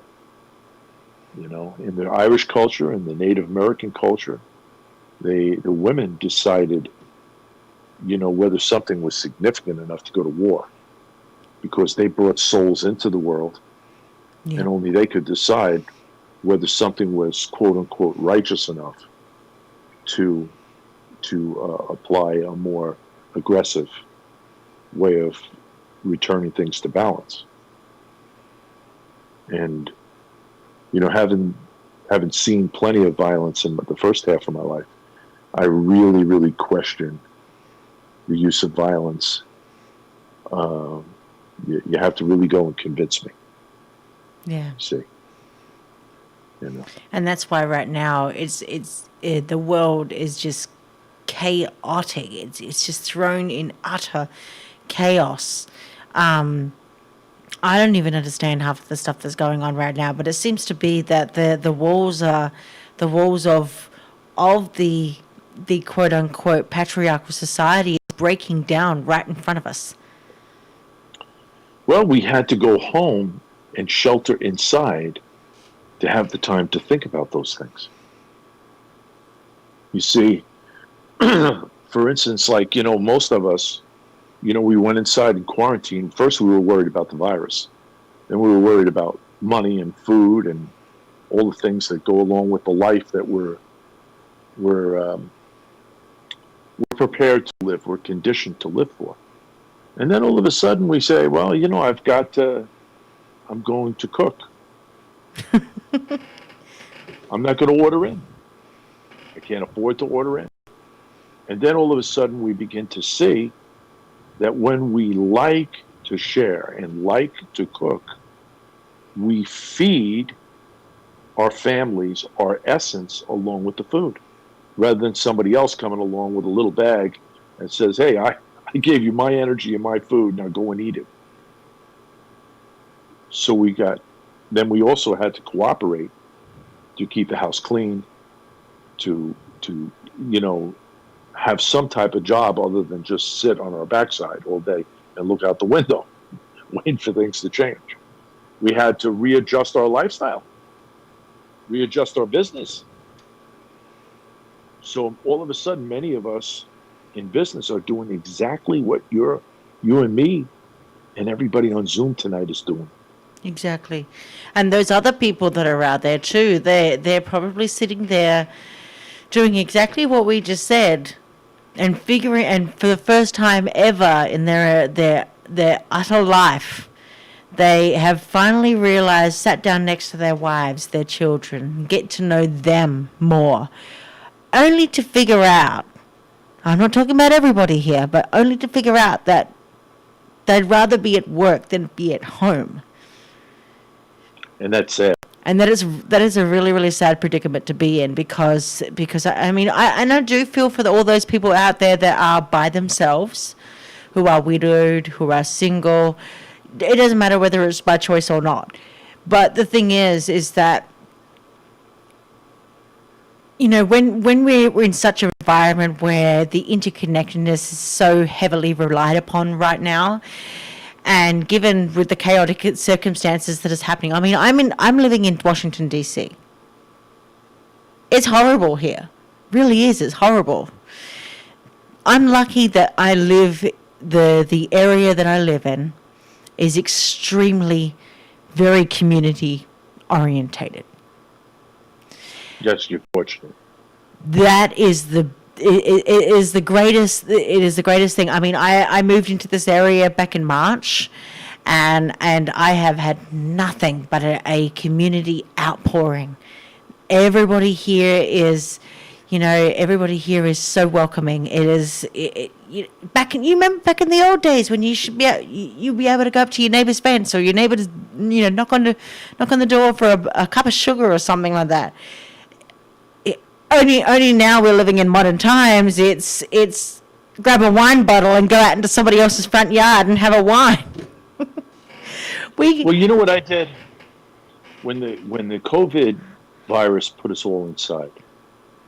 I decided at 7:00, the last hour of light, I would go out for a walk. Yep. And then after a short period of time, Laura decided to go out for a walk with me. She would do half the walk, and I would do the whole walk. And both of us, though, decided to wave at everybody that we saw, whether they were in a car or whether they were walking by us. And in the beginning, the looks were like, what's the matter with this person? Are they daft? Did they lose their mind? Why are they waving at us? Well, tonight, I missed the car to wave, but the guy slowed down and waved at me, because I had been talking to Laura, and they had become used to this older man walking through the streets at 7:00 every night, waving at every single human being. And now every single human being is out there waiting for this old man to wave at them. Now you say, well, Washington's this difficult place, but you're also saying that in the part of Washington where you are, you have found a way to see the better angels. Yep. Now, for me, there's something very interesting happened as a young man that stayed with me all my life. I lived in the South Bronx in 1968 when they had the riots. So everybody talks about riots and this and that and the other thing, and they're horrible. And they are. But I lived in the building with wonderful people who were all afraid to go out because the bad people that were always bad in the neighborhood were rioting. So I went to the police academy, and I went, I'm hearing all these statistics, but nobody's talking about the people that were in my building. The wonderful people who were all scared. And I decided to be a cop for those people. So whatever neighborhood I went in, I saw nice people. See, I remember on my first beat as a 21-year-old, skinny, redheaded, freckle-faced, Irish kid from New York, down in Overtown in Miami, totally in a different state from what I was used to. And it was late at night that my shift was, and I went into this diner that was considered terrible. And I said, "How's your coffee?" And the guy looked at me and he went, "What do you mean?" He thought I was being a wise guy.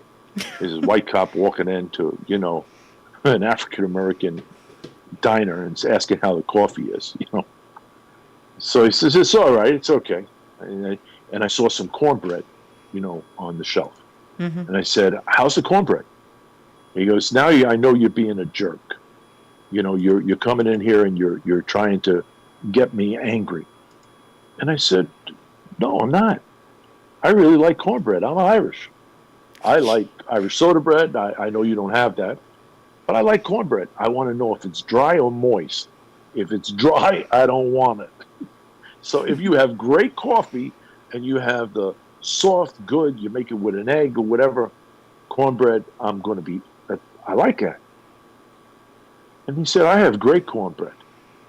So I sat down, I had coffee with the guy, I had cornbread. I said, "I have one last thing. Do you have a clean bathroom?" And he said, "Don't be offensive. Of course I have a clean bathroom. I have to go to the bathroom in my bathroom while I'm here." And I said, "I didn't mean any offense, but I'm going to be here walking around for 8 hours. I'm going to have to go to the bathroom, and I want to go to a clean bathroom." Mm-hmm. Well, as the years went on, that one set of actions made my experience a wonderful experience. Did I meet some characters that I had to arrest? Yeah.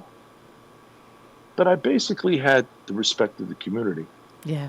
Because I saw the niceness in people. See.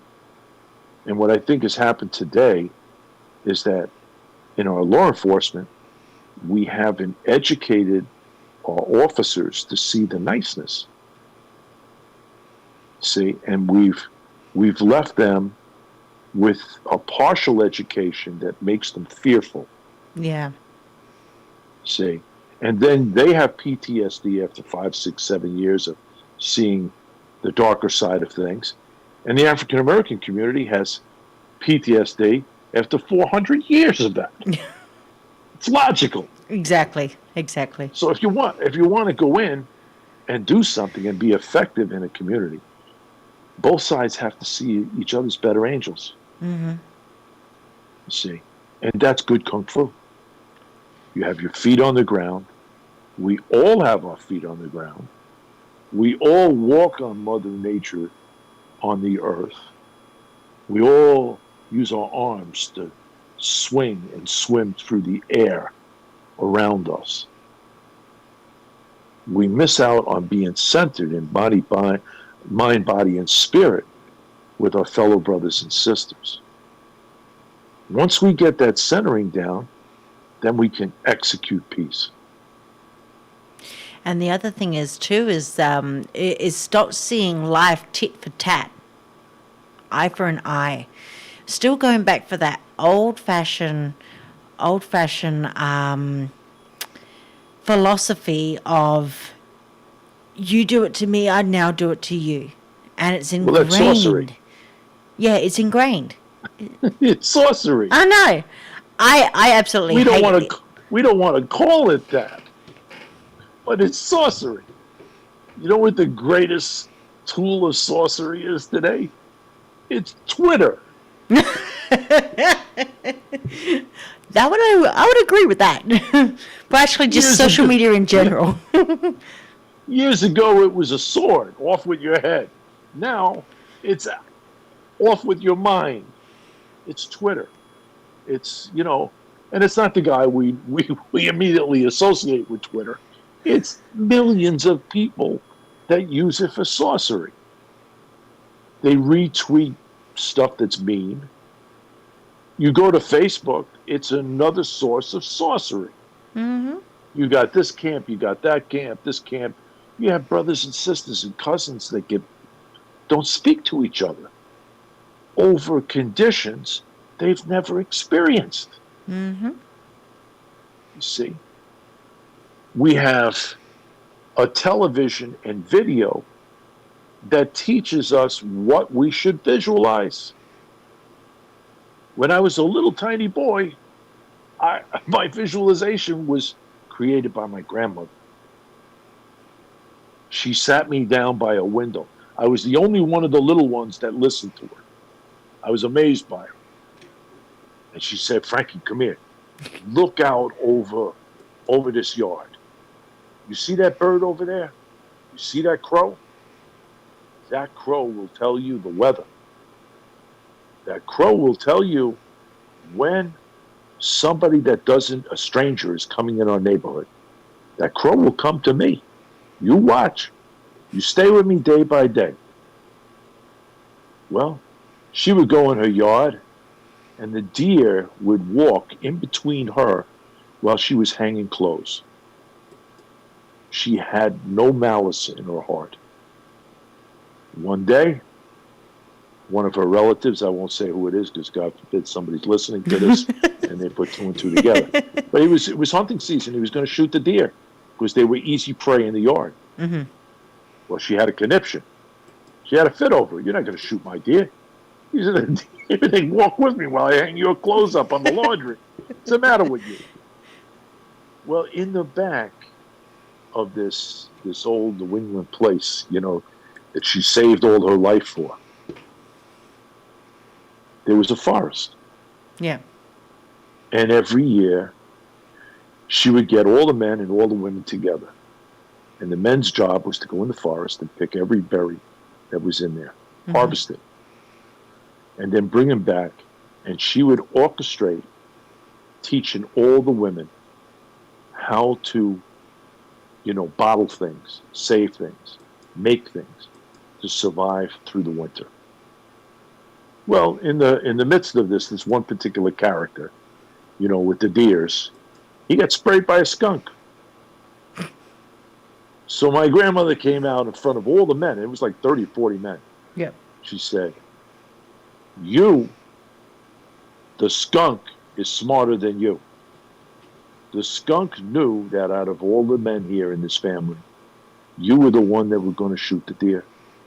And the skunk sprayed you. Now what you have to do is stay here in the woods, bury all your clothes, and be scrubbed down by these other men hard with tomatoes to get the smell off you. So the whole community has to teach you a lesson because you attacked the community. Yeah. So I had all these visualizations of a grandmother who was a shaman, an Irish shaman, that saw the interconnection of everything.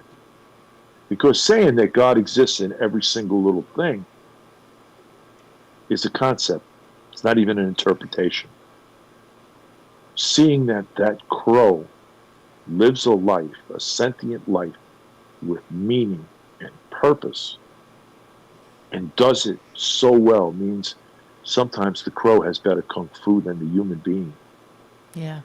It's on the crow's property.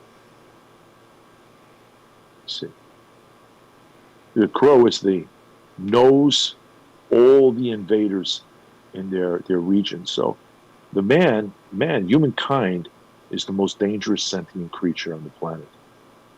So when a new one comes in, the crow tells everybody in that territory, we have a stranger.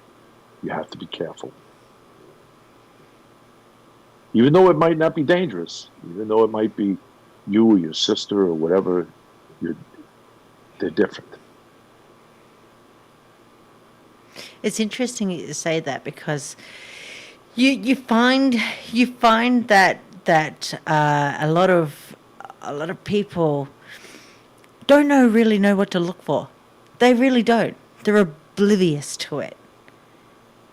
They got Channel 27 to tell them what the news and the weather is. They want to change the weather, and they want to have some particular kind of nastiness. They change the channel to their favorite nasty channel. Oh, but then what? And then you just change it over to the home shopping channel. Yeah, that's even worse. Sure. Yeah, because then you can sit down and you can fantasize about what you can't afford. Exactly. And is that creative? It is. If you turn around and go to the sewing machine and make it yourself. the only channel that's actually practical right now is the cooking channel. That's the one that Laura loves. Laura loves the cooking channel. Yeah, a lot of people. I love the cooking channel as well, but they're like, "Well, don't you get hungry?" No. I can mellow out on cooking channel all day long and still not get hungry. Well, you see, the cooking channel is wonderful because it may not be as nice to guys who are looking at the sports channel because they're hunter-gatherers. But women look, and when they're very happy, they like to nurture their children and nurture their husband, their boyfriend, and they take great excitement in the ability to nurture it at a very high level. Mm-hmm. And that is when a family is very entangled with each other emotionally and spiritually. Because there's also then I was saying this to Laura the other day, we had this long talk about the difference between appreciation and gratitude. See, you can appreciate the fact that you spent the day, making a particular dish that you learned on the cooking channel, and you could appreciate the smile on your family's face and the obvious expression of liking what you made and so forth.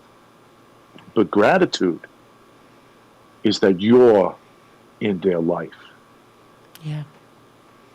You see, there's a very big difference. You see, we can't appreciate, we can't make things to be appreciated every day. We can't receive things to be appreciated every day. But we can be grateful every day. And, to be grateful for God is not enough. That's a concept.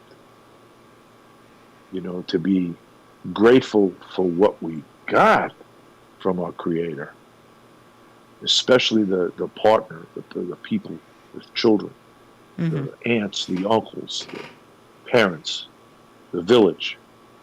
That is something that I think from 1951 when I was born until now, we've lost. Yes, we have. Even though the world went to World War II and all the men fought and all the women stayed home and were sad and were worried and were scared, and they were loyal.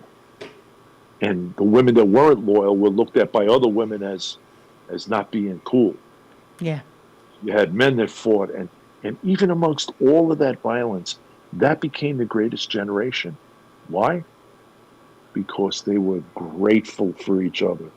They were grateful for the freedom of not being at a war. They were grateful for their life. They were grateful for having a future. You see, I remember my father and my mother being grateful, my grandmother, grandfather being grateful that everybody was back home. They were grateful that their brother had come home, their boyfriend, their husband, their father had come home. And the men were grateful that they had their women there to share a life with. Not just a moment. They were grateful to share a life because life was so fragile. Vietnam veterans were a little bit, not as in as great numbers, but still quite a bit. It's still very, very similar. Veterans going to the VA hospital. I went down today. I had to have a whole bunch of tests done today. I went down there, and all the nurses, the doctors, I know them. Mm-hmm. See?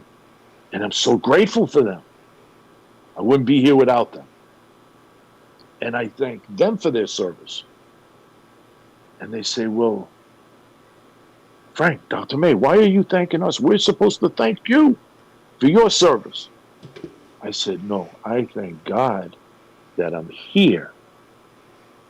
I'm grateful for you because each one of us has a part in playing service.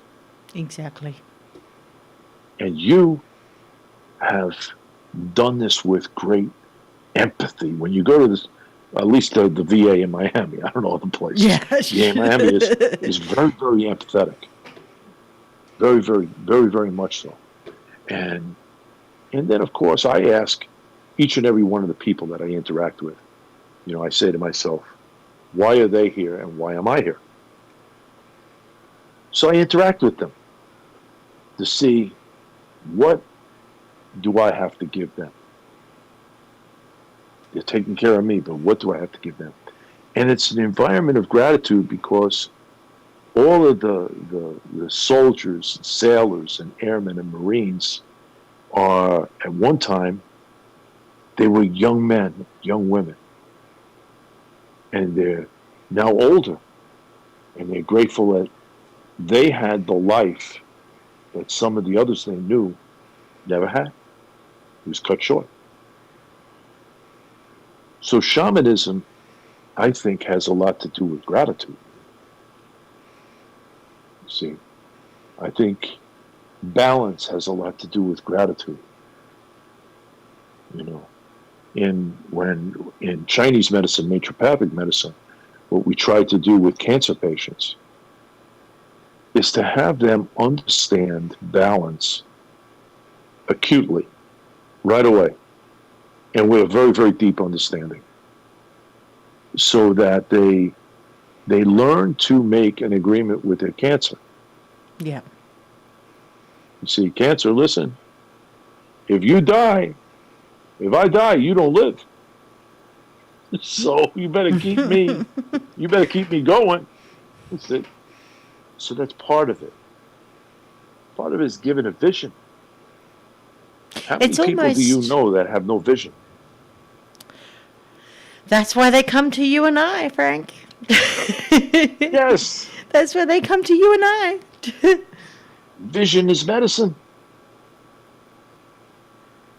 Purpose, life purpose is a medicine. It's maybe the greatest medicine. Yeah. You see. But there was a beauty. And with purpose, I think a lot of people, and I'm not against it, and each to their own, but I think with the word purpose, a lot of people tend to lose the meaning a little bit because of,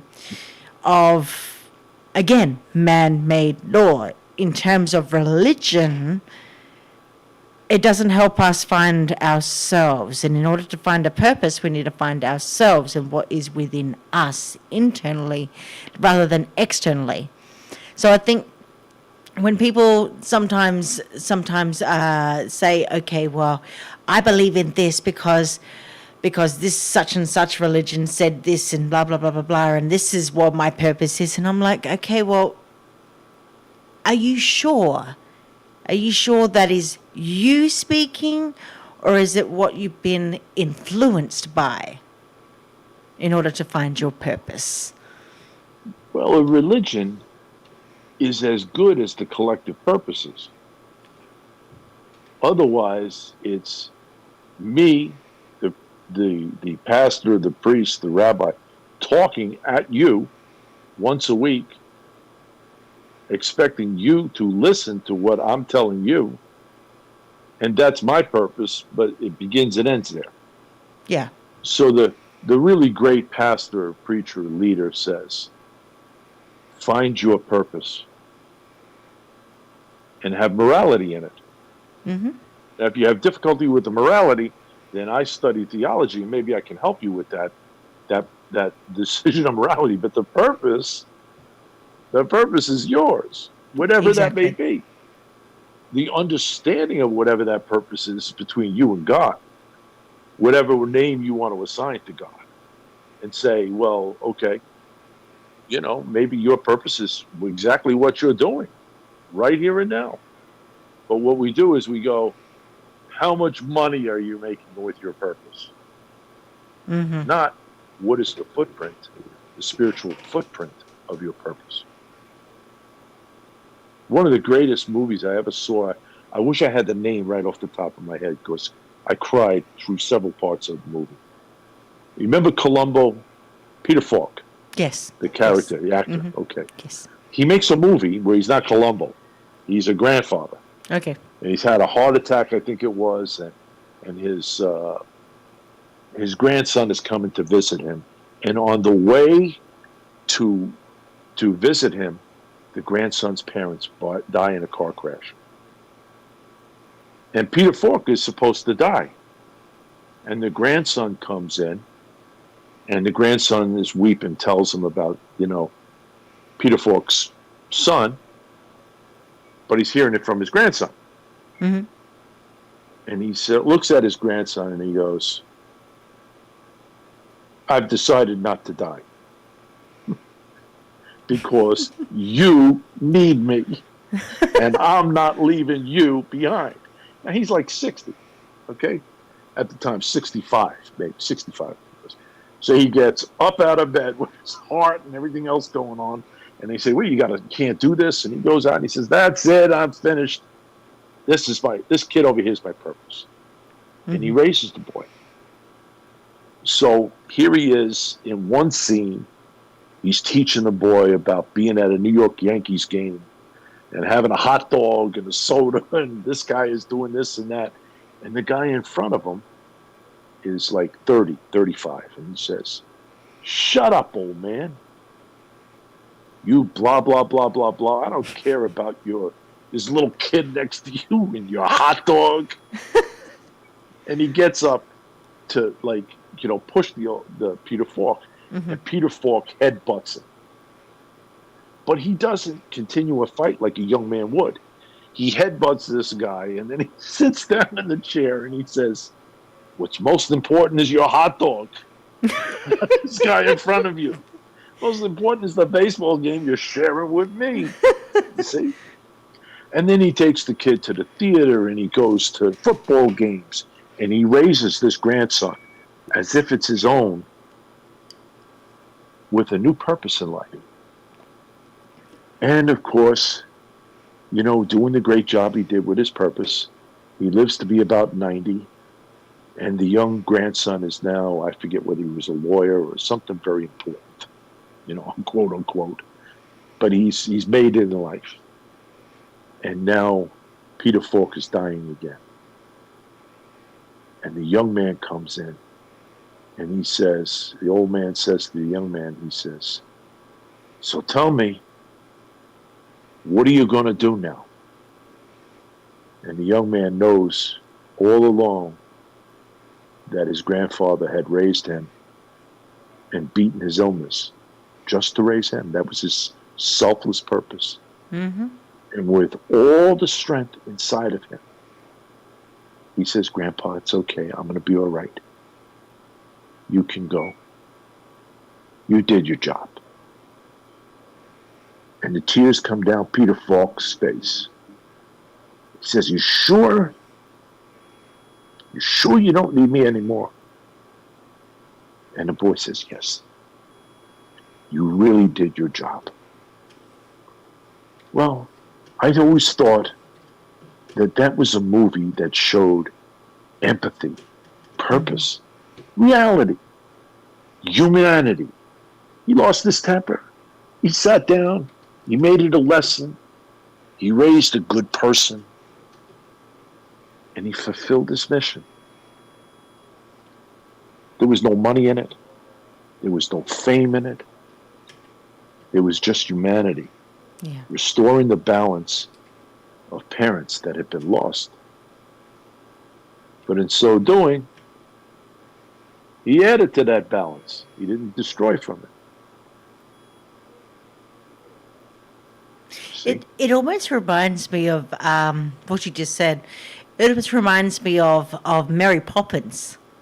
When you need me, but do not want me, then I must stay. But when you want me, but no longer need me, I have to go. Yes. That was exactly the message. Yep. Yes. You know? I And it sat was there just about- listening to you just then. I'm like going, hang on. All I had in my head was Mary Poppins. I'm like, okay, there's a spoonful of sugar here. That's right. Right. I remember seeing that. Actually saw that on Broadway many years ago. Mm-hmm. My mother and father would save all year long to get dressed up one night of a year, and they would have tickets to a Broadway show. And we sat up in the nosebleed section or way in the back, but we went to the very best that was there that year. And in one year, it was Julie Andrews, played the part of Mary Poppins on Broadway theater. Mm-hmm. And it was an amazing show. Similar to her performance in The Sound of Music. Julie Andrews? Yeah. Yeah. And also, I saw her in Camelot, where she was Queen Guinevere, and Robert Goulet was Sir Lancelot, and I forget the name of the fella he was Richard Burton was King Arthur. Okay. It was amazing group on Broadway, you see. But hopefully that helps a little bit with shamanism. It does actually. And we're going to take a break actually while we're here. We've been sitting here talking now for over an hour, so we better take a break. Allow you to get a drink and give yourself a stretch and all that kind of stuff. For those out there who are listening still, should be listening because this is a very interesting show. You are listening to Soma Fusion Radio with your host Katie Kamara on the Global Enlightenment Radio Network. For those who are listening on social media, I suggest for you to like, share, and subscribe, especially up on YouTube, so that you don't miss any show that we have each week. I will mention to you that we are having a double live show this week. Tonight, obviously, with Dr. Maye, and this Sunday, we're going to have an exclusive guest. I'm doing a Sunday show. It will be live at 1 p.m. Eastern.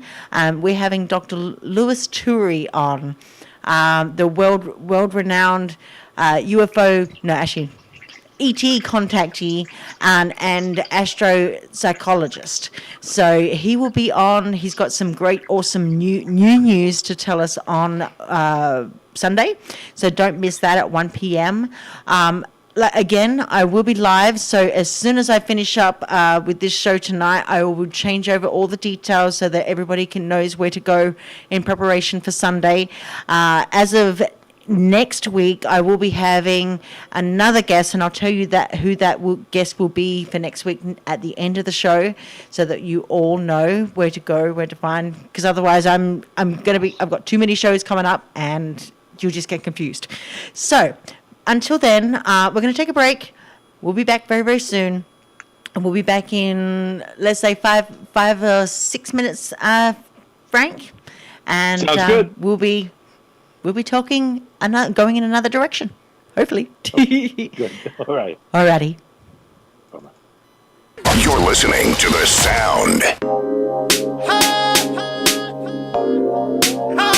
I just wanna tell the truth, man. I just wanna tell the truth, man. I just wanna tell the truth, man. I just wanna tell the truth, man. You're so fly, you're so high. Everybody around you tryna figure out why. You're so cool, win all the time. Everywhere you go, man, you get a lot of shine. You're like a magnet, ready at a habit. Everything you wear, people say you gotta have it. From the sweatsuit to the white tee to the Gucci. You could probably say people wanna get like me, but What they don't know is when you go home and get behind closed doors, man, you hit the floor. And what they can't see is you're on your knees. So the next time you get a chance, tell them it's the God in me. It's the God in me. It's the God in me. It's the God in me. It's the God in me. You think I'm so fresh. You think I'm so clean. You think I'm so sweet. It's the God in me. It's the God in me. I'm saying, it's the God in me. Think she nice. Look at her whip. Say the whip tight. Look at her crib. Thinking she paid. Look at her life. Think she got it made. Everything she got, the girl's been given. She call it a blessing. What you call it living? When it come to money, she can be a hero. She write them checks with a whole lot of zeros. But what you don't know is when she get home and get behind closed doors, man, she hit the floor. And what you can't see is she on her knees. And if you ask her, she'll tell you it's the God in me. It's the God in me. It's the God in me. It's the God in me. It's the God in me. You think I'm so fresh. You think I'm so clean. You think I'm so sweet. It's the God in me. It's the God in me. I'm saying, it's the God in me.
And we are back. You are listening to Soma Fusion Radio with your host, Katie Kamara, on the Global Enlightenment Radio Network with our special guest tonight, Dr. Frank Maye. And tonight we are talking all about shamanism and alternative medicine and everything else in between. It's been fascinating with you. But like I said, Dr. Frank Maye is actually my mentor. I see him as someone that I look up to in terms of all of his wisdom that he has and he offers to the world and to his clients that he has through his clinic. Well, I was thinking during the break, maybe some people would be asking, well, how do I pursue this shamanic path? Yeah. Some will be looking at Taoism, some will be looking at Buddhism, some will be looking at Kriya Yoga, some will be looking at the martial arts, some will be looking at feminist movements. Mm-hmm. And I think the advice that I would give everybody is not so much, well, first, when you look at a path, you look at the universe in yin and yang. This is part of that 8-parameter psychology I was referring to last hour. Yin and yang is the universe. So there's a separateness of light and dark. It's part of duality. It's but it's a peculiar kind of duality because there's always yin within yang and yang within yin. And what that means is, like, when the sun comes up in the morning, it's yang.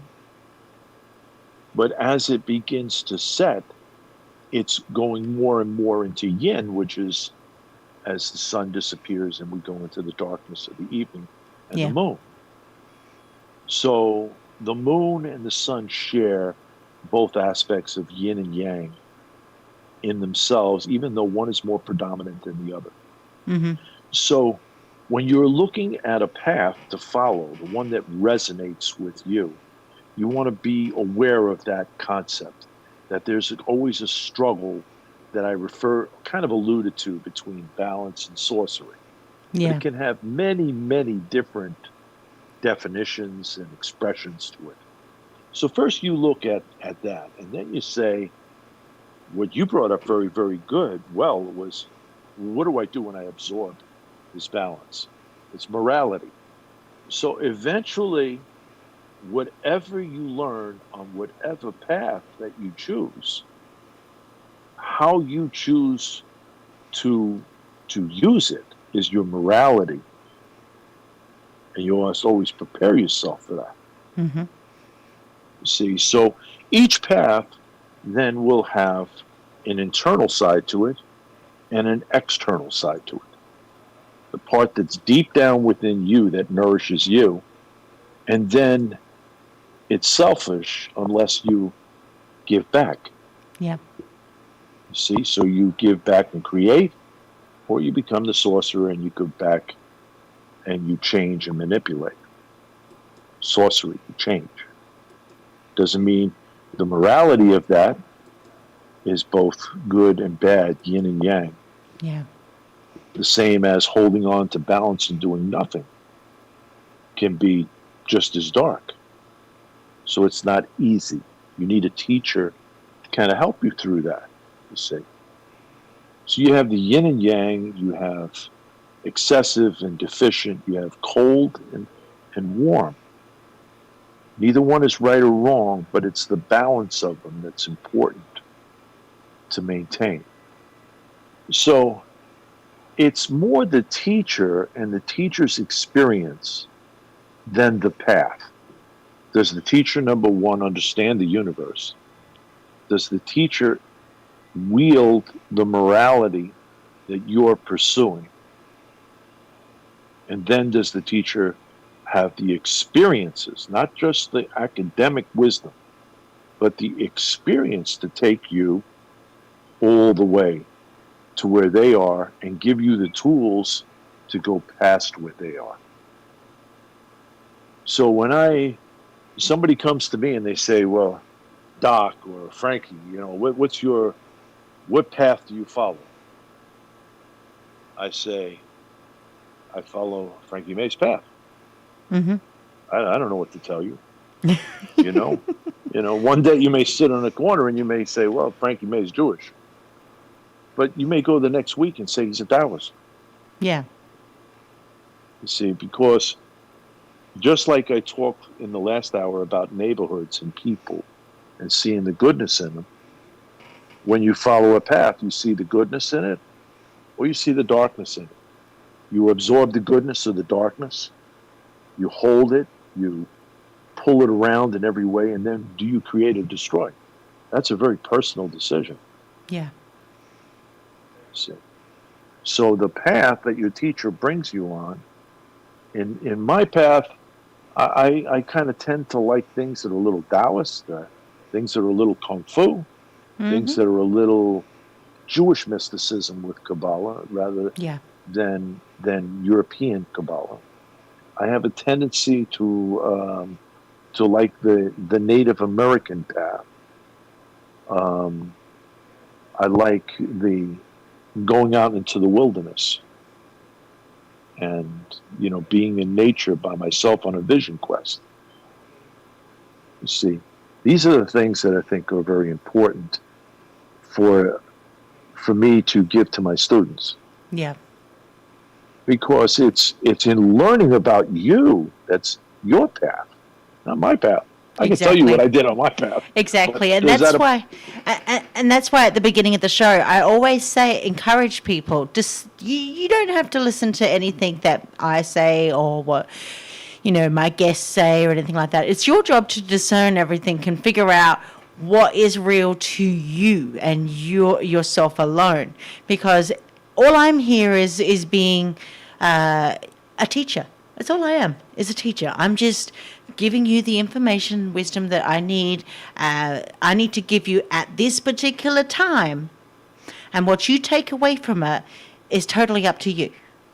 But the thing is, in my previous shows, I have said, I've had people come up to me and say, but you've had, your upbringing has been, Christian.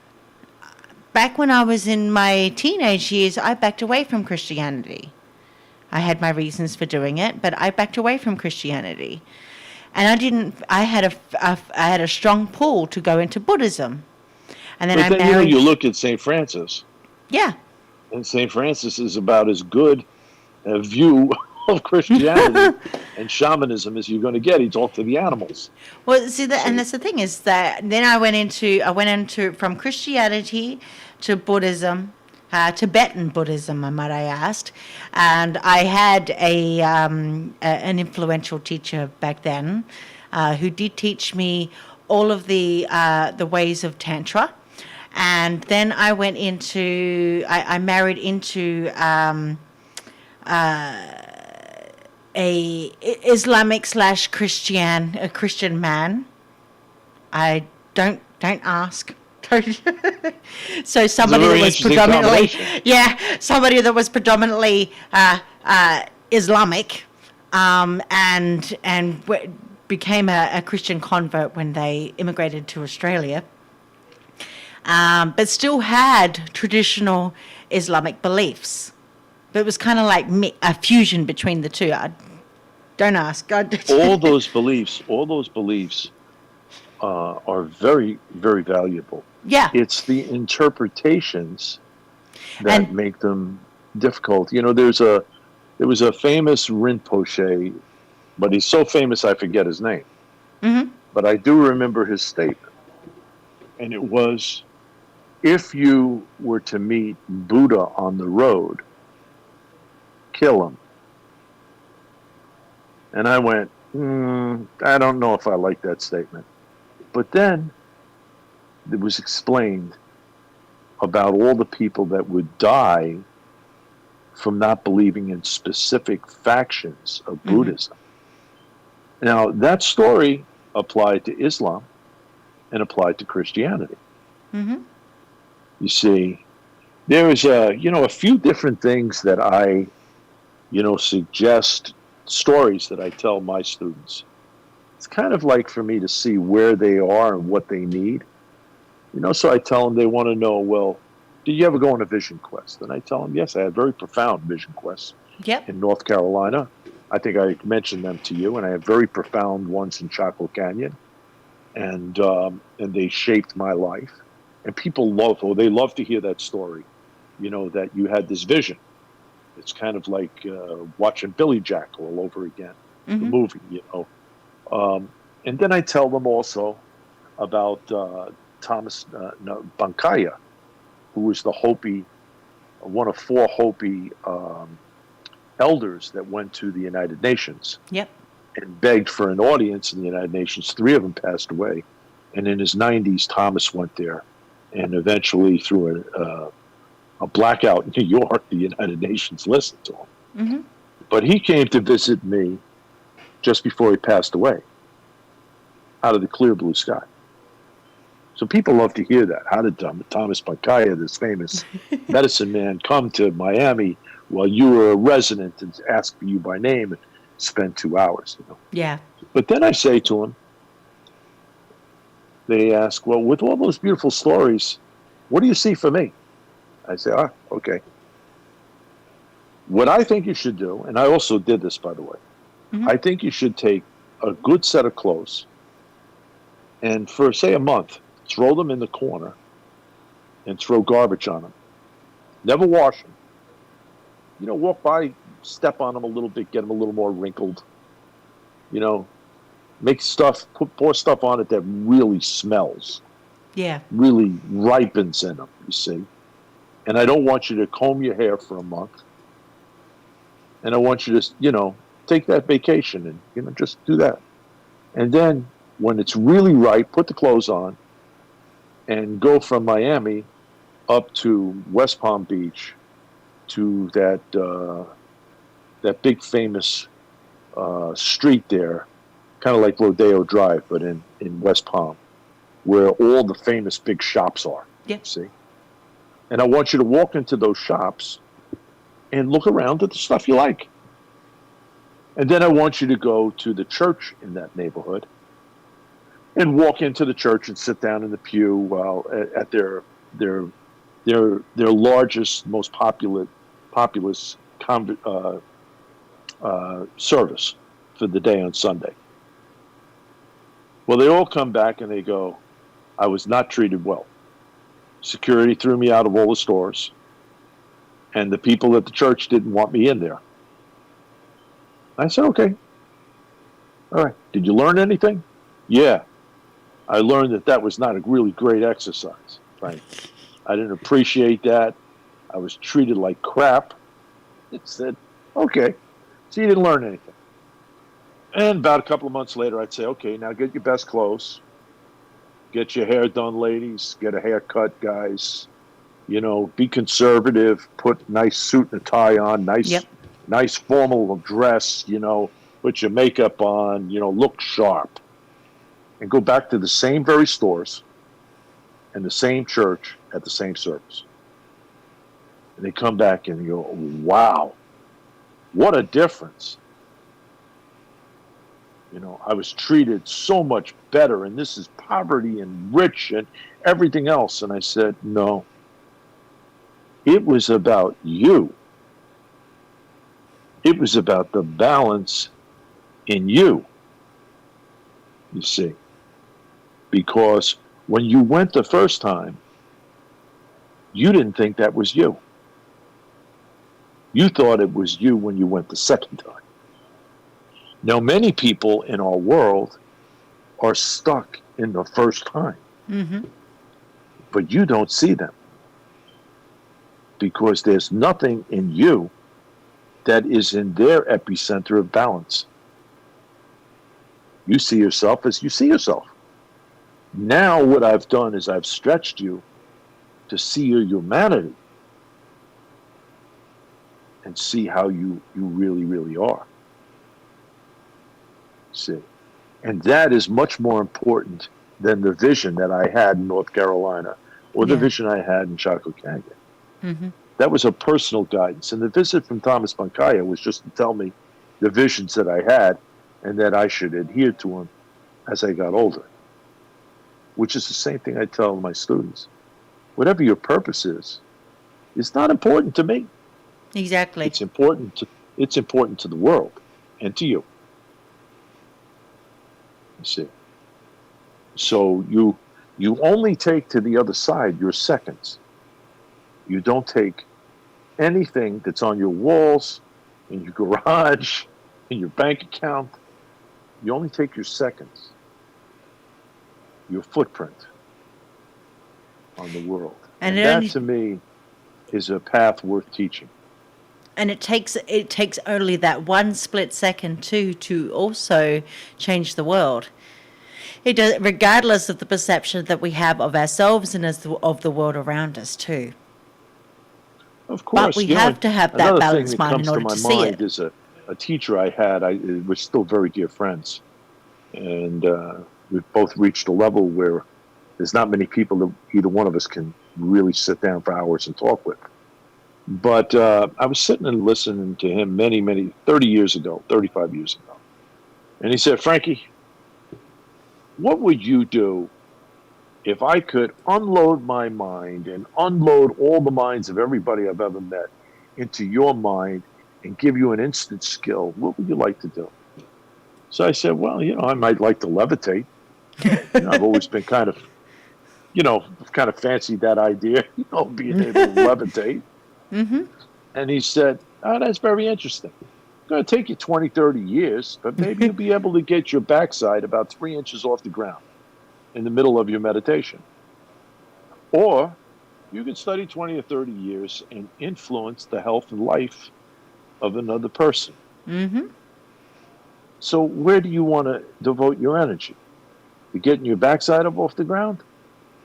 Or helping somebody's life? Mm-hmm. And I went, that makes some sense. It's a no-brainer when I hear it that way. Now, in addition, in the course of working on things in meditation, I did levitate one time, about 2 or 3 inches, and then as soon as I was aware, I fell right back down on my behind. You see? Yeah, back. I just had another call. It's all right. So it's a very shamanism, or the path towards balance, or the path towards the Tao, to be centered or to be one with everything that's in your environment, like Native Americans and Celts used to say. There are techniques to get there. Yeah. You see, when you sing to the novice, you're just singing. But what are you singing? Are you singing with purpose? Are you singing with empathy? Singing from your heart? I had a patient who has a lot of difficulties, a lot of health difficulties. And I was trying to show him the last couple of years how to use Kung Fu to get past his illness. Mm-hmm. So, he had Parkinson's. It was very difficult for him. But I would say, I would play this one song, which is You Don't Know Me by Ray Charles. And I'd say, listen to it. Very moving song. It's a very pleasant song to listen to and all of that stuff. But what do you really hear? And it went on for weeks. And he thought I was the biggest pain in the backside by telling him every week to stand still, close his eyes, and listen to this song from a guy that he had no desire to listen to.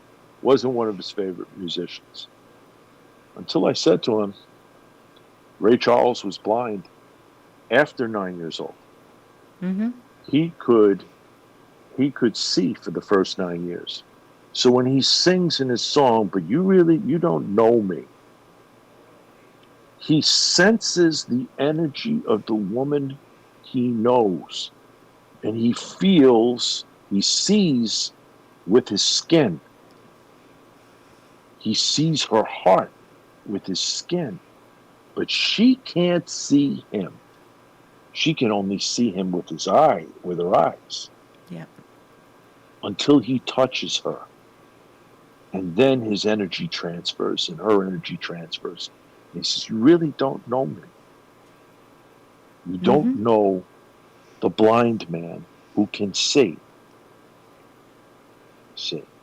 The other song by Ray Charles, Georgia on My Mind, the last place he ever saw was Georgia. And he lost his sight in Georgia at 9 years old. So Georgia is not a person. It's a place and a state of being for him that allowed him to see through his skin. So when people say, is it possible to see through your skin?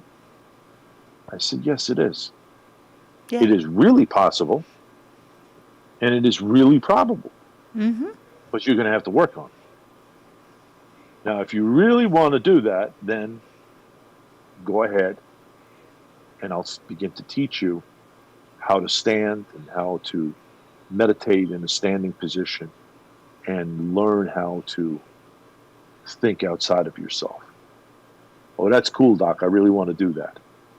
But for what purpose? And what morality?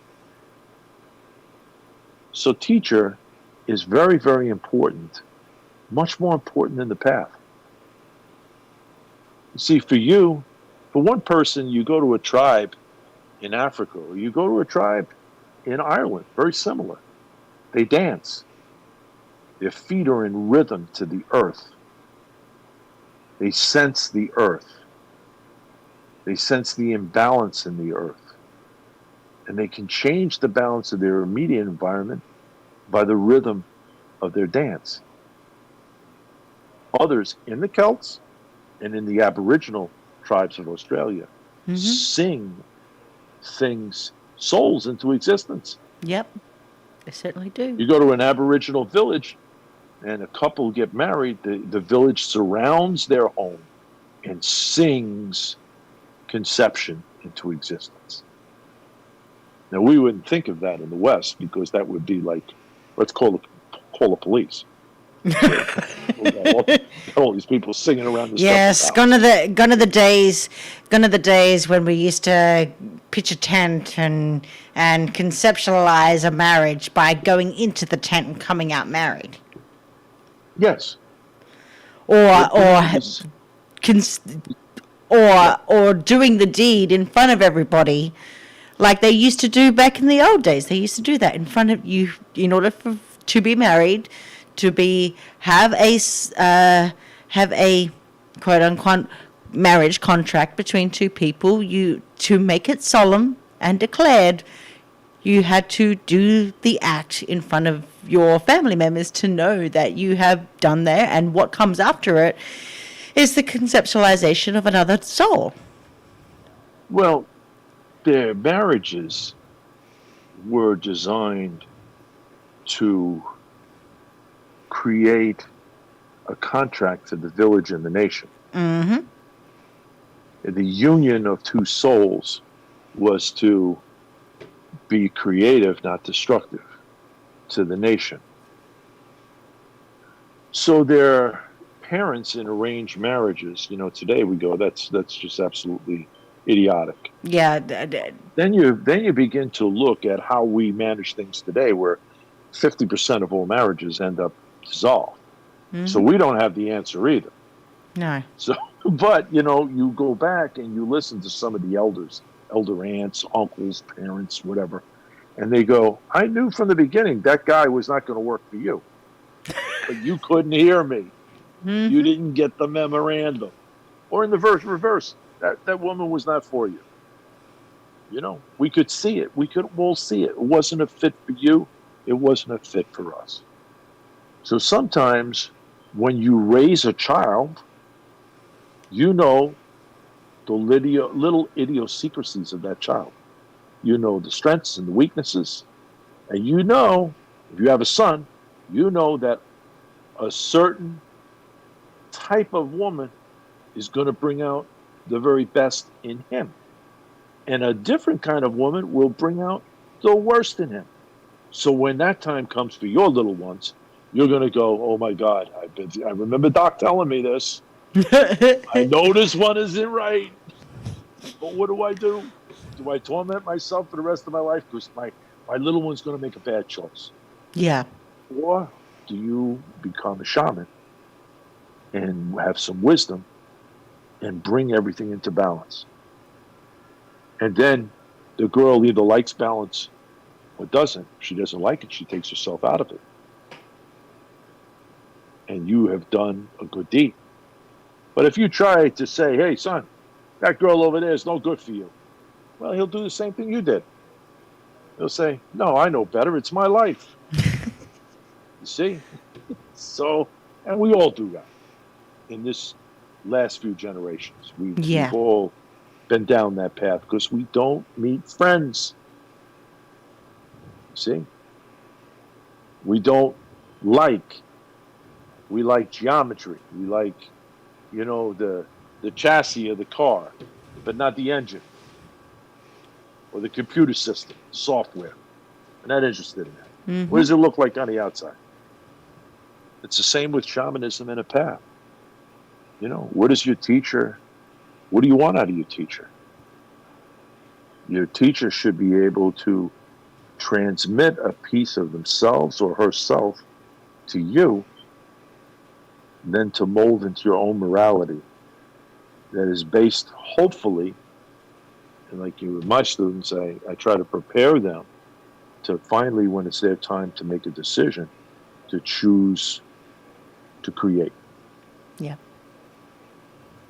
And you really don't always know that. You know that people tend to get to a place of high evolution, and their morality is what it's always been. It's just enhanced. Exactly. See, so you got to be very careful. I remember one of my teachers, I went to study Leo Baffa. Leo Baffa, I had been a martial artist before that. I had been a fighter before that. Okay. And I was a policeman before that. And I went to him to study this Leo Baffa, this very high esoteric thing, but he also taught iron palm. And I was amazed, you can break bricks and all this powerful stuff, I went to him and I said, Aston, I want to learn iron palm. And he said, nope, no iron palm for you. Didn't explain, didn't do anything. He said, I teach you Leo Baffa, that's it. Well, a couple of years, 2 or 3 years later, I said, well, now I've been loyal. I showed my loyalty. I've been a good student. Aston, you taught me Leo Baffa. I'm doing the form all the time. What about iron palm? I know you know iron palm. He says, never going to teach you. Don't ask me anymore. I was terribly insulted. Yep. Well, 10 years went by, and he said, you want to learn iron palm? I said, no. Yep. I'm not interested anymore. And he said, I'm going to tell you why. He says, I gave you the doctor's martial art. The martial art of the I Ching. The martial art of the shaman that had hermetically sealed all his knowledge in this particular form. I knew that your hands needed to be soft and that you were going to use them for acupuncture and you were going to heal people. What type of monster would I have been to harden your hands? I said, you knew all that back then? He said, yes, I did. He says, now, I wasn't telling you you couldn't do iron palm for you. I was telling you I wasn't going to teach you for your patients.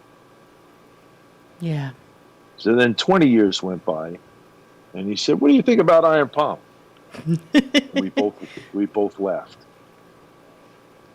Then 30 years went by, and said, what do you think about Leo Baffa?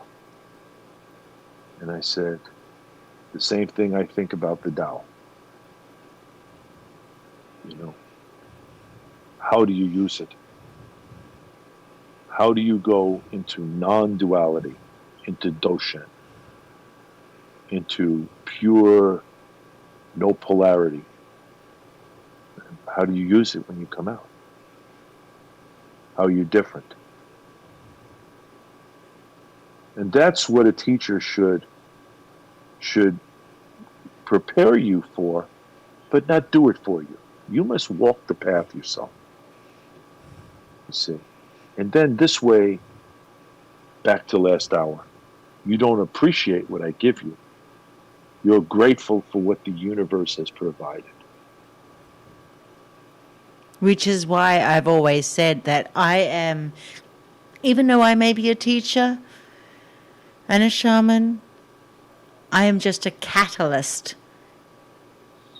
I'm just a catalyst. That's all I am. The catalyst that pushes you in the right direction, whether you want to believe it or not. And in fact, a lot of my work is back to what I was saying before about my beliefs. I've been through a lot of paths, different belief systems and different paths and all that kind of stuff. A lot of my work is influenced by Tantra.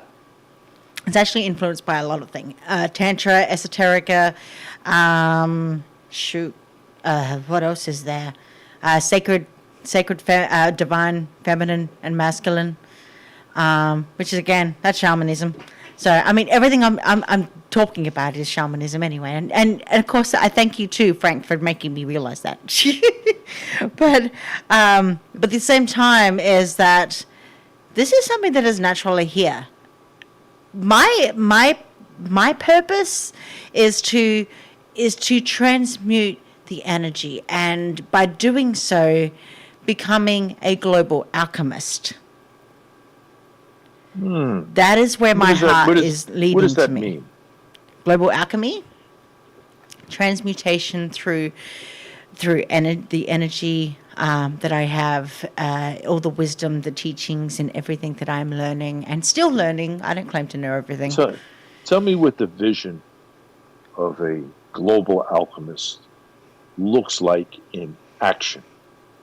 In action, in the community, being part of the community, but at a global scale, rather than. See, this is what I teach you tonight. Okay. Okay. This is what I teach you. Somebody comes to me, and they say, "Frank, who are you? Are you a doctor? Are you a shaman? Are you this?" I say, "I'm Frankie Maye. What can I do for you?" You see, and then they tell me. And then if I can do it, I do it. I look over the horizon to see what the probabilities are for them. But I don't shape anything. They come to me. That's because God, whatever God's name is, has sent them to me. So therefore I can interfere. Yeah. I don't go look for them. But they come. And I say, where you lose your way. Which is exactly And why how can we Frankie said. Maye help you? Well, you want the doctor? Okay, all right, come on in here. We'll give some needles. We'll give some herbs, and I'll still kind of cleverly ask you where you're going. Or maybe you have lost your way, and maybe the answer is when you're 70, you'll be a Christian again. I don't know. But the answer hopefully will be you will clearly from being experienced with me, clearly from being friends with me, clearly from experience in life with me, you will know the difference between light and dark. Yes. And you will influence those around you by your presence to be in the light. Now, when I tell students that, I go, now you understand why the holy man, the holy woman goes to church. They don't go to be a priest. So when Jesus said, you know, the Pharisee and the publican story, and I forget which one of them was the real muckety-muck. I think it was the Pharisee. The Pharisee, yeah. But the publican sits in the back and says, you know, I'm humble and blah, blah, blah, blah, blah. Well, that's you and me. Because maybe the Pharisee can't bring the light in there. But that's where everybody goes to church for. So once you can concretize that, you can take from non-duality into duality. You go back to church as an old lady and sit in a pew all the way in the back, unassuming, and you bring the light down to change the beginning of the path for all those people that went there for that reason. That's what they wanted. To me, that's a holy woman. To me, if I had some influence over you as an 80-year-old woman in the pew, in whatever church was near you, and said nothing but brought that light down, then I would say, maybe I have a few coins to give St. Peter to say, let me in a good place up here. I don't need a tremendous place in heaven, just a little place. Then I also say, this is a little irreverent. So forgive me, all you people out there in TV land, forgive me. But St. Peter may be different things to different people. For instance, we all know maybe a couple of bigots, maybe, okay? Maybe one or two of them use Twitter, see? And they pass away one day.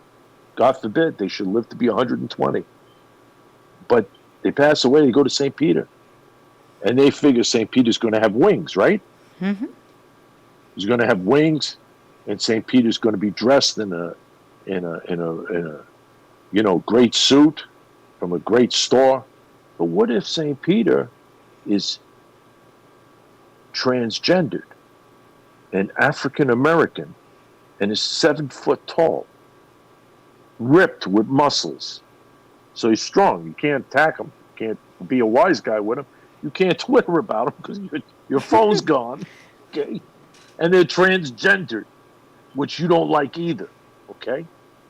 And he says, St. Peter says, listen, I got just one little apartment left in heaven. It's a micro-sized studio apartment right next door to me. Or you can go to hell in a mansion.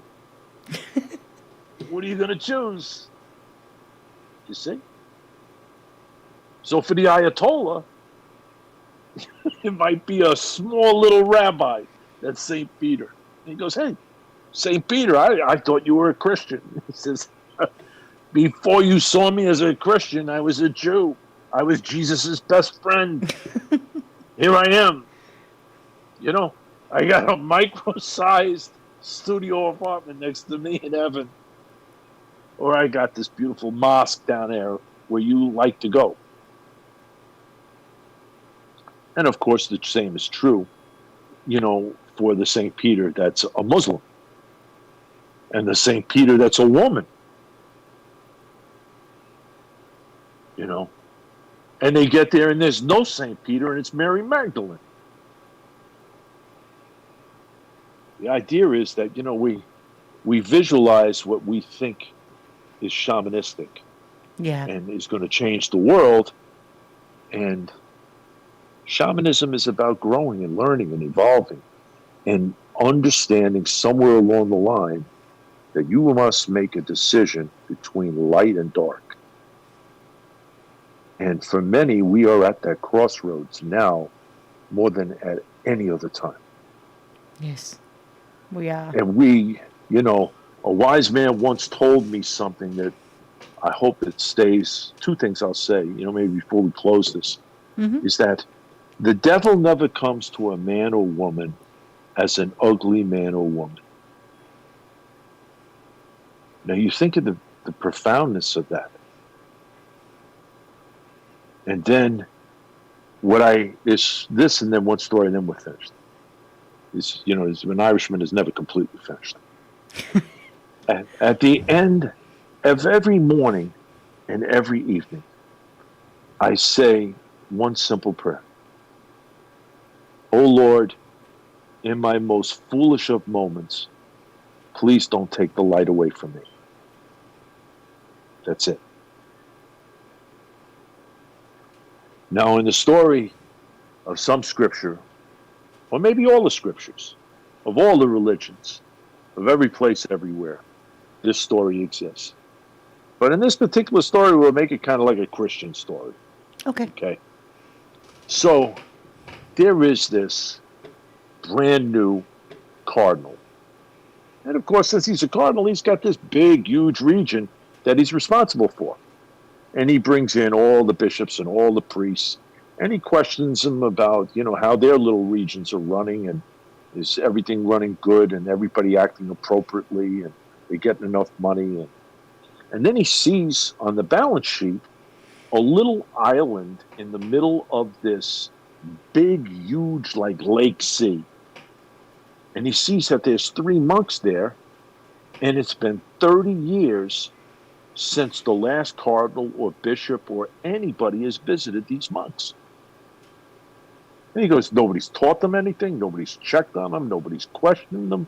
And he goes, this is horrible. This is just totally unacceptable to my administrative skills as a cardinal. Mm-hmm. He says to one of his bishops, go order me a yacht, and I'm setting sail tomorrow morning, first thing in the morning, to that island where these monks are. So he gets on the yacht, and it's a beautiful trip across this huge lake. He gets to the island, and on the shore are 3 men in loincloths and with beards down below their waist, bugs flying in their hair. They look decrepit.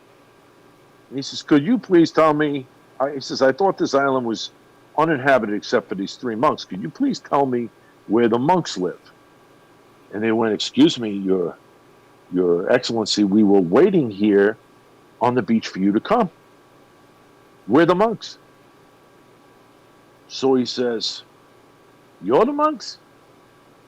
He says, do you say the Mass every day? Do you pray every day? What prayers do you say? And they went, we only have one prayer. He says, one prayer? Your priests and your monks, only one prayer? So the 3 of them stand in a triangle. These 3 ugly, decrepit, dirty monks stand in a triangle. They look at one another, and they go, can the 3 of us, and then they look at the sky, be like the 3 of you? He said, that's our prayer. Every few hours we say that. For the last 30 years. So the cardinal is horrified. He goes, you don't know the Our Father? And they said, well, if it's important, Your Excellency, please teach us. So he spends a week there, and he teaches them the Our Father. And the yacht comes back. He gets on the yacht, and they all wave to one another. And he's on the yacht for about 20 miles, and the worst storm that he's ever been in his life comes in. And he's afraid for his life because the yacht looks like it's going to turn over. And all of a sudden, there's calmness. And the 3 monks come running across the lake on the water. And they come up to the side of the yacht, and they say, Your Eminence, please forgive us. We don't want to disappoint you when you come back. Mm-hmm. We forgot the last verse of the Our Father. Could you repeat it for us? And he realized he was in the presence of 3 saints rather than 3 dirty monks. And that it wasn't the volume of prayer, but it was the quality of prayer. Yeah. It was the laser-like focus of their spiritual morality rather than the broad brush of that humanity usually gives spirituality.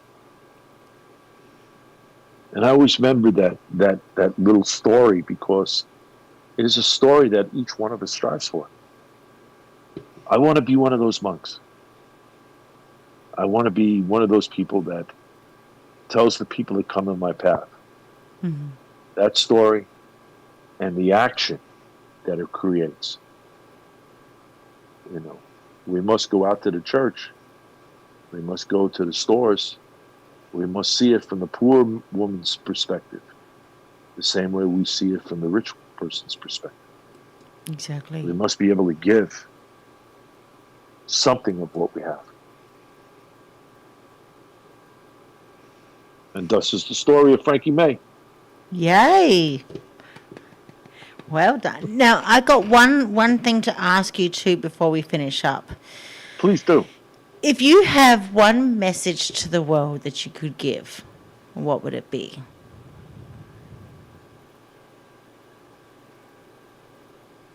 be kind. That's it? That's it. No? I like that. And I'll explain it because, it's not fair to leave it at that. And then so there was, in my graduate studies in consciousness in California, Uh-huh. I at a very great school out there. One of the things that we studied was this one Maharishi. Uh-huh. I forget, there's many different last names to the Maharishi. Yes. And by the way, the school is the California Institute of Human Science. It's a magnificent school. If anybody's looking to do a PhD. That's the school I was looking at going to. Oh, I think you'd have a wonderful time there. It's a very stringent school. So, for everybody that's listening, I don't want you to think that this is something you pay your money and you get your PhD. No. This is something you really got to earn. But everybody there is a mystic, teachers and students. It's the Hogwarts of academia. Mm-hmm. But we were studying this Maharishi, and one woman had gone halfway around the world to India to, learn from him, to ask him questions. What is it like to achieve samadhi? What do I have to do? What are the little steps along the way? And whether it's samadhi or doshan, or some achievement in non-duality, she wanted to know the answers to this. Mm-hmm. Paid a lot of money to get there, a lot of money to have an audience, and with some other people there. And after nagging him for several days, and him just being in total darkness to her, his eyes were closed. He opened his eyes and he said, "Stop." She was offended. She got aggravated. She yelled at him. I came all the way here from New York or London or whatever, and I expected you to teach me, and you're a phony. You're a fake. Mm-hmm. And he went back into samadhi, just said, "Stop." So one of his disciples came by, and he said, "Calm down, lady. Let me tell you what the word means. The word means that unless you stop thinking too much, you'll never get to samadhi. Your mind is too cluttered." Mm-hmm. So when I say kindness, it means that I want to see goodness, the light, in every soul, including the hard ones. When I say kindness, I mean the Heart Sutra. Mm-hmm. In the Heart Sutra, I learned the greatest lesson from a Vietnam veteran who was at school with me at the California Institute of Human Science. He had been a Marine for 3 years and he killed a lot of people. And he just couldn't come home. Yep. He didn't think there was a place for him at home. So he went to Thailand and he enrolled in a Buddhist monastery. Mm-hmm. And, these are the stories you never hear from people. He said, Yeah. the monks would all go there. In Thailand, there was nuns and monks, together in prayer hall. Mm-hmm. But they would meditate for up to 24 hours, and they would never go to the bathroom. And he always had to go to the bathroom 5 or 6 times. He just couldn't. He just couldn't get that 24 hours. He understood the concept. So I said, well, how did you go about doing it? How did you change, or did you change? He said, well, I talked to one of the other monks. And the monk said, well, I get to this point of bliss. I get to this point of either samadhi or doshan, depending on how you look at it, into pure light. Mm-hmm. No thought, no duality, no nothing. Okay? And then I begin at my birth, and I bring my mother into that light, even though she's passed. Yeah. I bring her into that space. And then I bring my father. And then I bring my children, or no, maybe I don't have children, my friends, my brothers, my sisters. And one by one, as they come up in my mind, I bring them into this space. I don't drag them in. I don't go look for them. I allow them to show up, and then I embrace them in that space. And then all of a sudden, 24 hours has gone by because I have so many people that have shown up in my mind to bring into this space. And that's the Heart Sutra. He says, and of course, then the big challenge as a monk is to bring the people into that space that I find a little bit offensive, that I don't like. maybe Twitter, or Yeah. something. You with the same sense of Heart Sutra that I have for my mother, without losing a thing. Yeah. And to me, that's kindness. So if I was to give a message, it would be kindness. Mm-hmm. Go to your meditation in the morning and start by absorbing with the breath and relaxing, not worrying about whether you get to non-duality. Yeah. But just because even the best meditators don't get there every day. But when you do, it's very nice. And just bring in the different people in your life, the ones that are easiest to first, the ones that are most difficult last, so that you build up more and more light because they need more light. Yes. The Irish have a saying, the person that when you pass and you smile at them and they don't smile back, you smile at them twice because their smile account is bankrupt. They need one not only to give you back, but for the next person that they pass. Exactly.